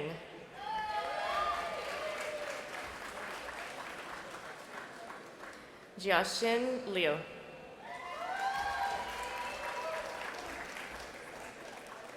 Thomas Jesse Locke IV.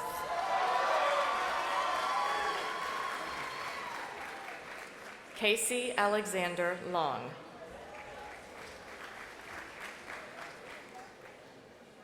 LaShonda Monique Love.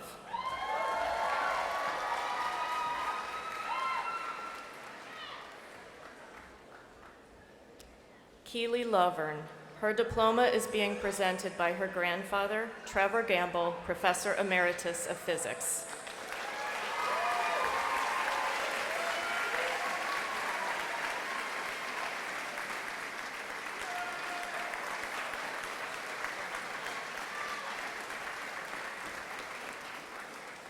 Sophia Myers Lovett.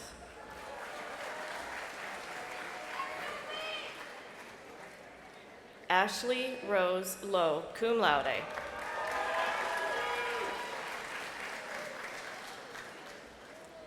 Victor Chichari Lowe.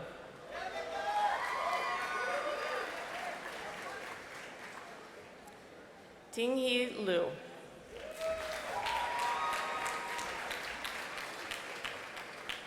Jane S. Lin, cum laude. Sarah Caitlin Lyons, magna cum laude. Taja M. Mack.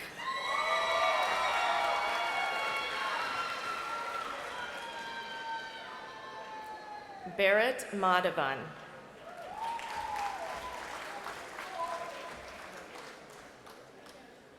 Trent Stanley Magilsey.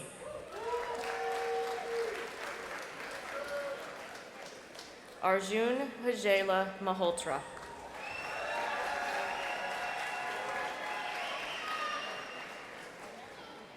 Patrick David Manglano.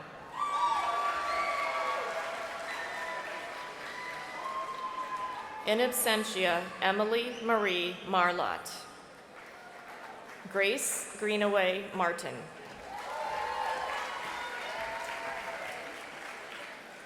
Capricia J. Martin.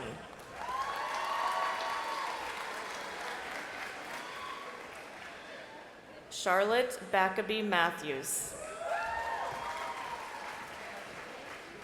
In absentia, Cody Joseph Morey.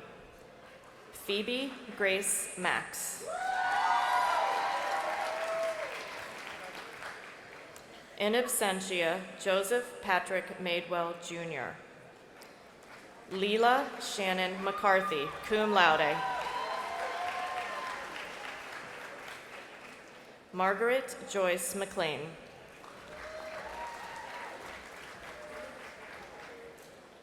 Charlotte Hicks McCoy.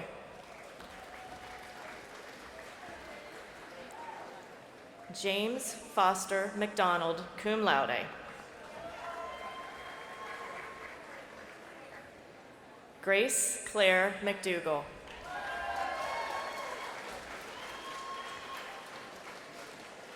Jessica Lee McFadden.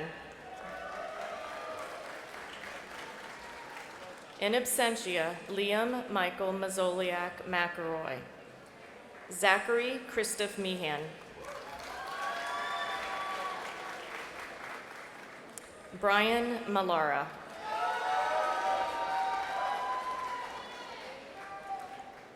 Elizabeth Patricia Melfi, summa cum laude. In absentia, Brooke Alexandra Mendoza. Alexander C. Miller.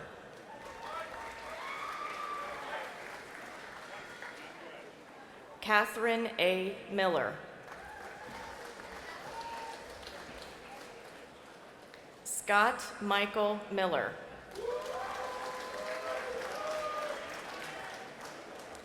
Tyler M. Miller.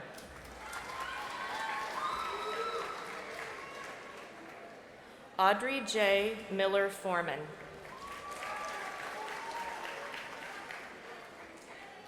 Ashton D. Millett.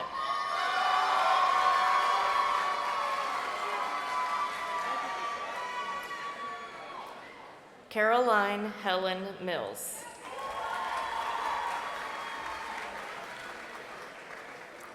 Cameron Lee Merblauk. Ayana Miyagi.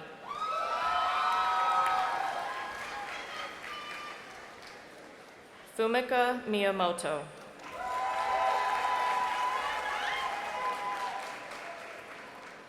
Jaira A. Morales.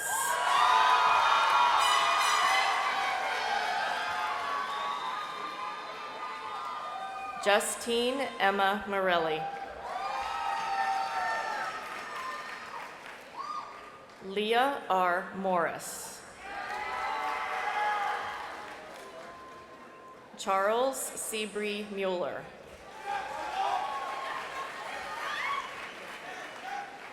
Khadijah A. Muhammad.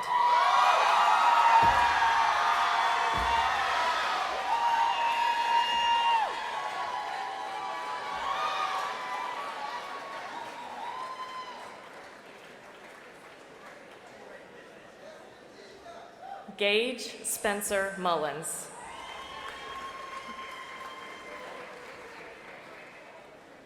Stephanie Ann Munoz.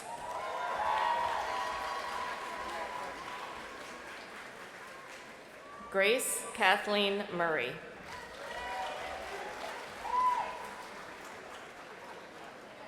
Haley Elizabeth Meyer.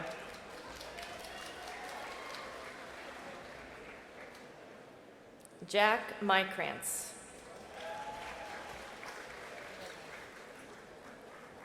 In absentia, Marion Carney Neighbors. William McCarthy Neighbors.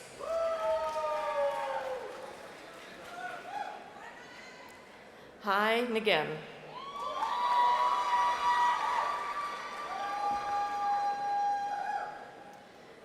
Cho B. Nguyen, magna cum laude. Hai Ang Nguyen.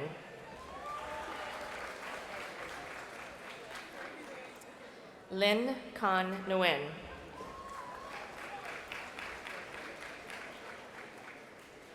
Ima Nico Annan.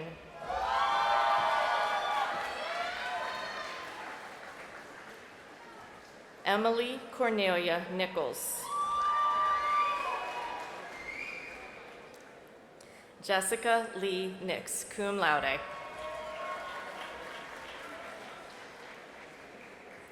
Andrew Joseph Norman.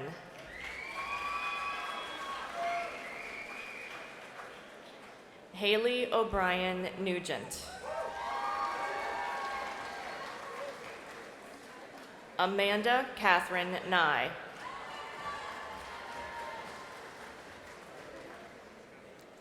Robert Landers O'Connell.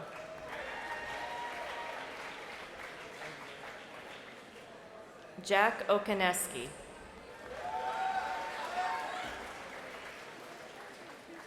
Josie Ellen Olshansky.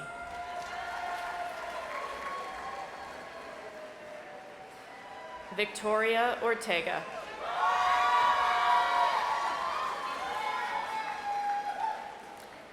Phoebe Lawson Osterhout.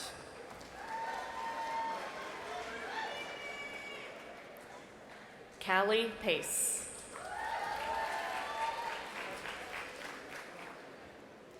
Evan Kim Im Tedwell Palmer. Shiyun Pan.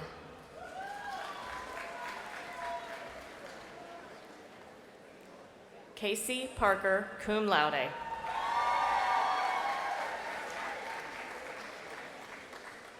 Andrew John Pastersick.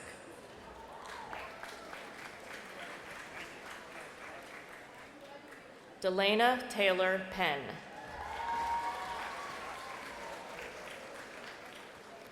John Gabriel Pera.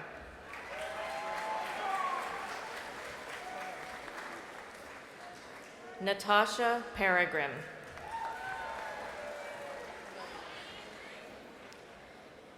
Andriana Delea Janelle Peterson.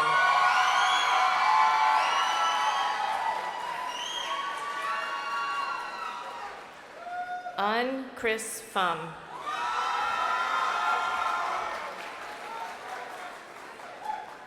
Lee Q Han Pham.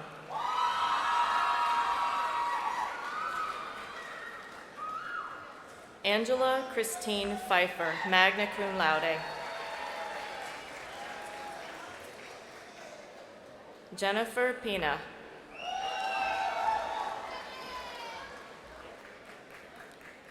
Kaylee Helena Poe, cum laude.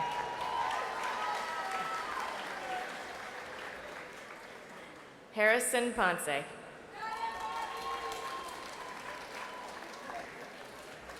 In absentia, Pearlie Herbert Provost IV. Andrew Mark Quinlan. Nicholas Lawrence Radmer. Abigail Radnitzer, summa cum laude. In absentia, Claudia Canby Raffi. Victoria Nicole Rapillo. Lauren Nicole Ratzer. William Curtis Rao.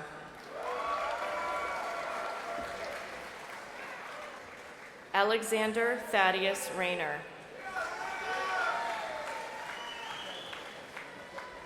Molly Reckinger.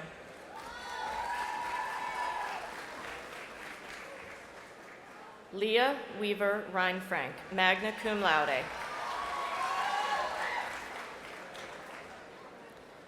Jorge Luis Reynoso.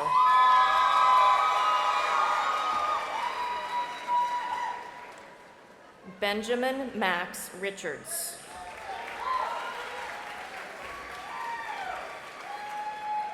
Robert Jeffrey Richmond. May Elizabeth Reardon.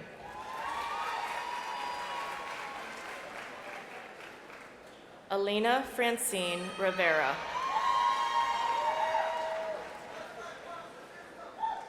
Ryan Andrew Roberts.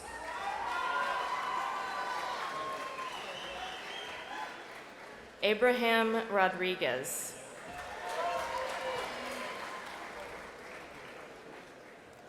Esteban Rodriguez Jr.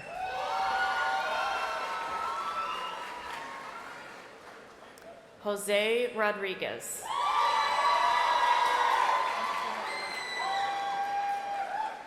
Quinn Rudner. Eder Ruda.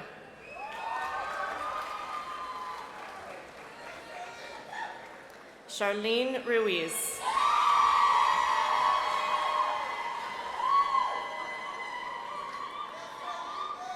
Isabel Elizabeth Ruxnitz.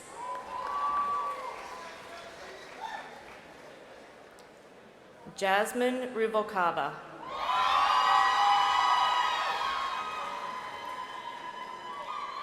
Aaron Ford Sakurado.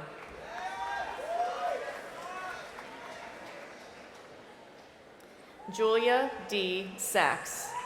Presenting her diploma is her father, Lee Sachs, Vice Chair of the Board of Trustees.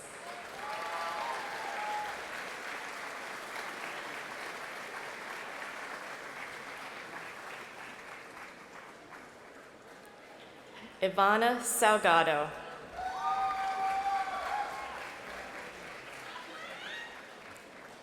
Norma Yvette Sanse.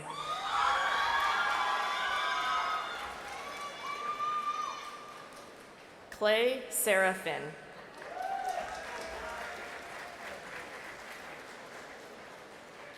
Allison G. Schacht.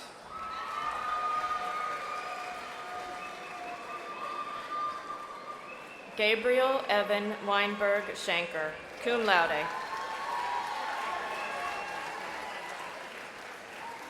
Kristen Elizabeth Schneider.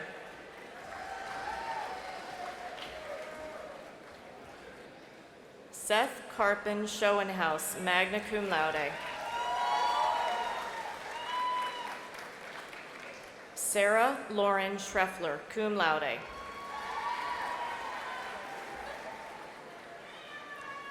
Teely LaRue Schrader, cum laude. E.J. Scott.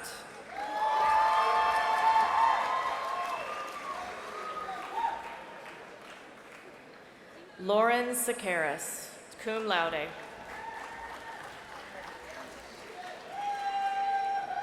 Sharif Shaheen.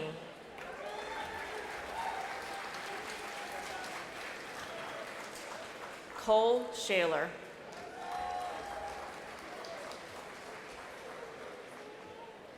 Samantha Lauren Shamhart. Michaela Nicole Sharp.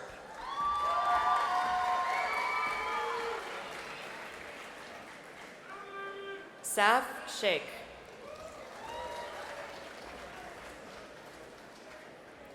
Martha McDonald Shepard.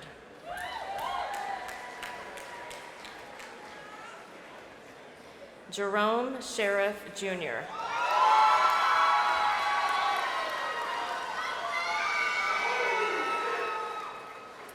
Maxwell M. Civic.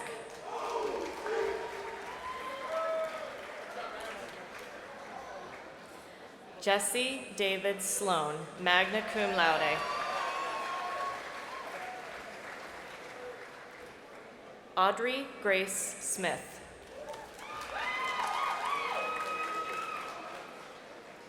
Emma Marston Smith.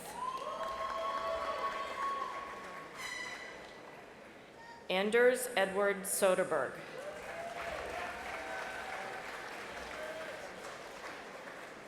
Arnav Ramanand Somani.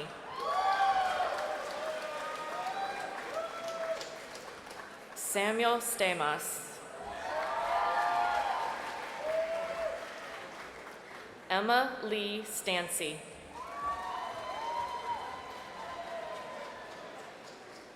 George Conover Steckbeck. Thomas William Stevenson. Simone Talise Stevens.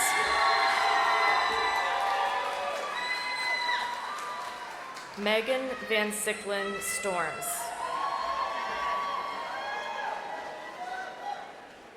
Zakia A. Sultana.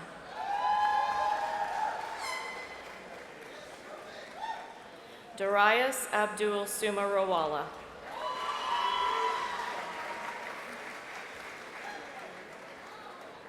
Parker Leonard Patterson Sumwalt.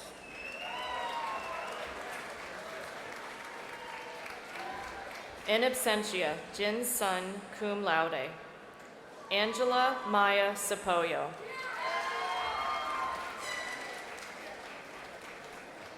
Brant Swanson.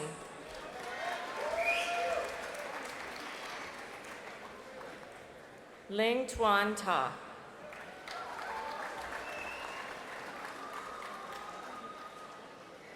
Olivia Rose Tasheni, summa cum laude.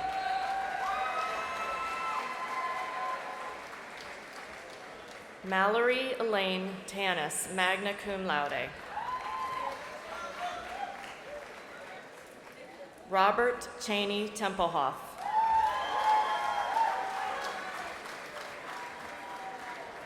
In absentia, Megan Christine Tenorio. Kristen Brooke Thews.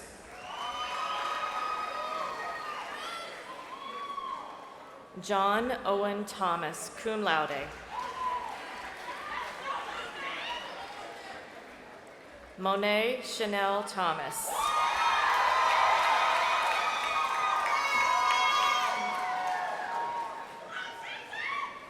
Treasure Ayana Thomas.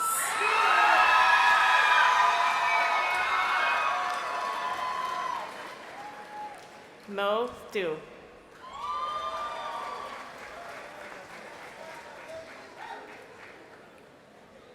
Josephine Janet Thuma.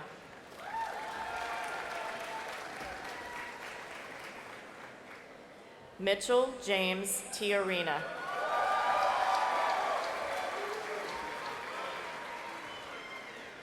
Edwin Jeremy Torres.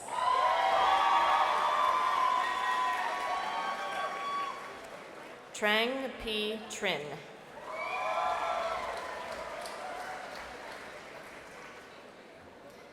Amelia Sagai.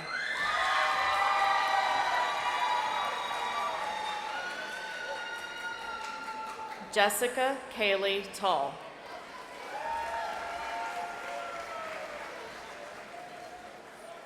Audrey Elizabeth Tyler.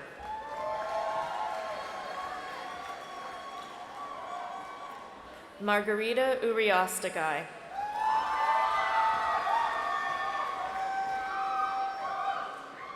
Sydney Elizabeth Udom.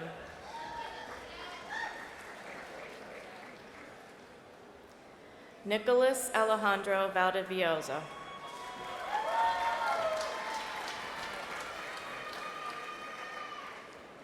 Aidan Van Sutendale.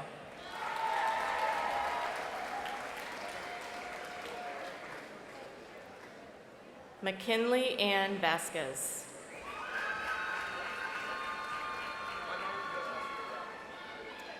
John David Vernasco.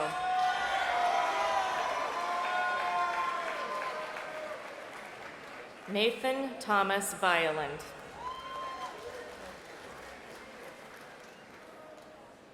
Carol Aubrey Vitellis, magna cum laude.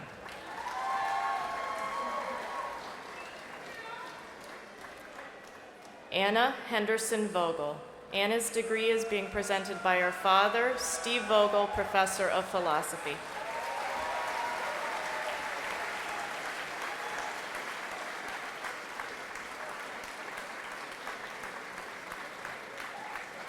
In absentia, Hallie Elizabeth Walsh. Hundi Wang.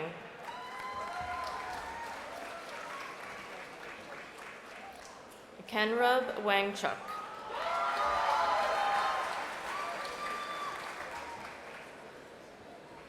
Vitali Shola Wari.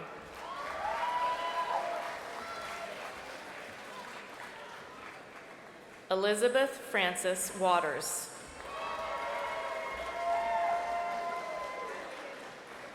Gregory Scott Watson.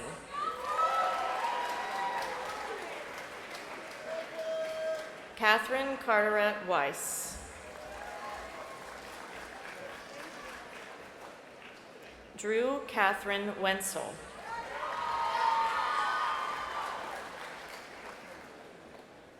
Jason W. Wessling, summa cum laude.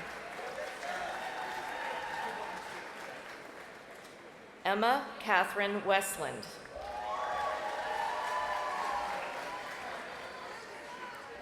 Chase Whipple.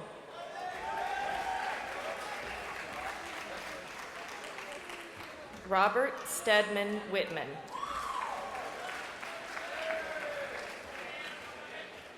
Taylor Whitney Witt.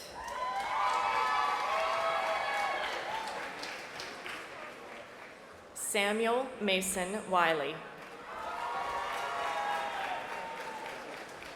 In absentia, Lauren Elise Wilhelmi.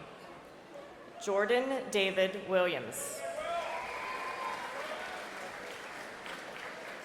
In absentia, Cody Robert Worth. Alexandra Early Wojensky.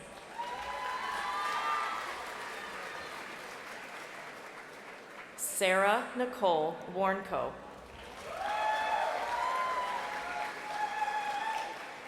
Meg Wozniak.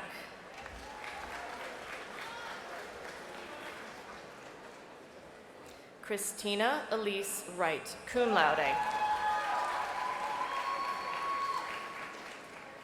Li Shi. Gan Zhu. In absentia, Benjamin Peter Iacovoni. Farhan Zaki.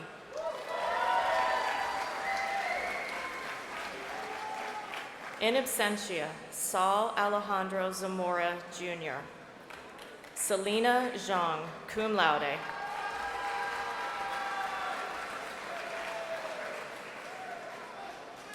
And Rachel Eleanor Zamuda.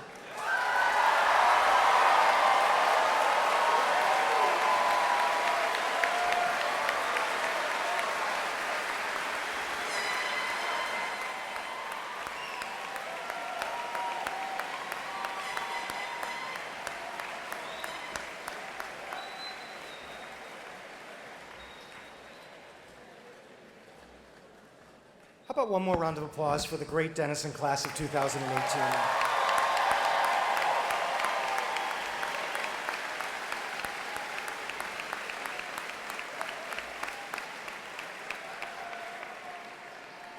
I love the fact that we take time at graduation to actually read the name of every graduate. I think it says a lot about the traditions and values of this great college. Should we ask Provost Copeland to read those names one more time? So, as is our tradition, we close the commencement ceremony each year with the singing of the first verse to Denison, our alma mater. New graduates from Denison's student a cappella groups, the Hilltoppers, Lady Nights Out, Tehillah, and Dee-Wop will sing the first stanza for us once. Then we will all join them from the beginning. The words are all on page 3 of your program. Will everybody please stand?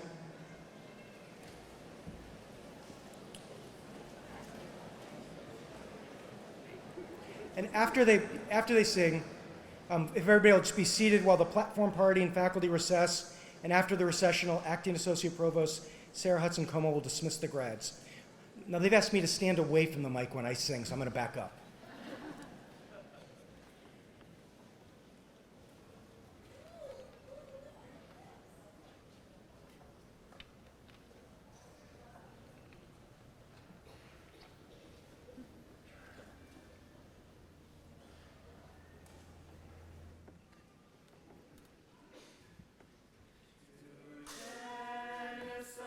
We raise our song, fair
before I hand the microphone back over to Faculty Marshal Professor Bryan, I just want to say it one more time.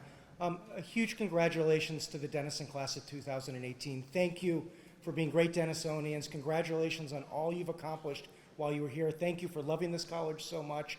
And as I said to you a couple nights ago, this is Hotel California. You can check out this afternoon, but you can never leave. You will always be welcome back on this hill. Congratulations.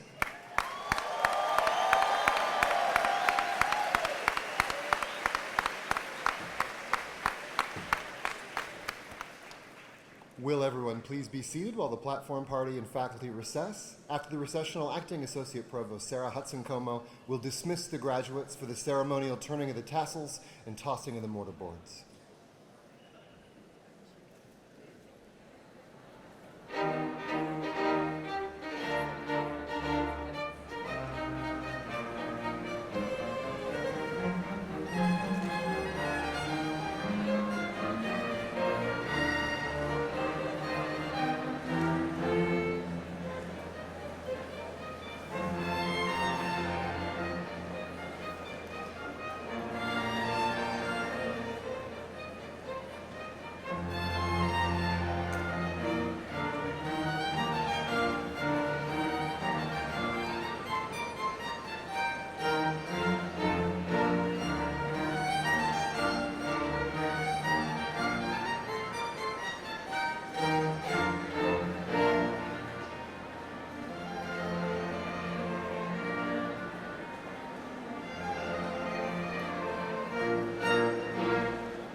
Members of the Denison class of 2018, please stand.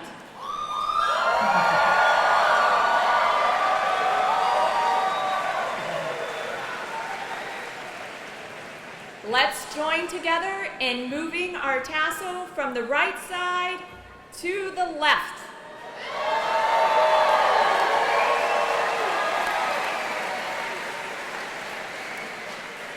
And you may now celebrate by tossing your mortarboards in the air.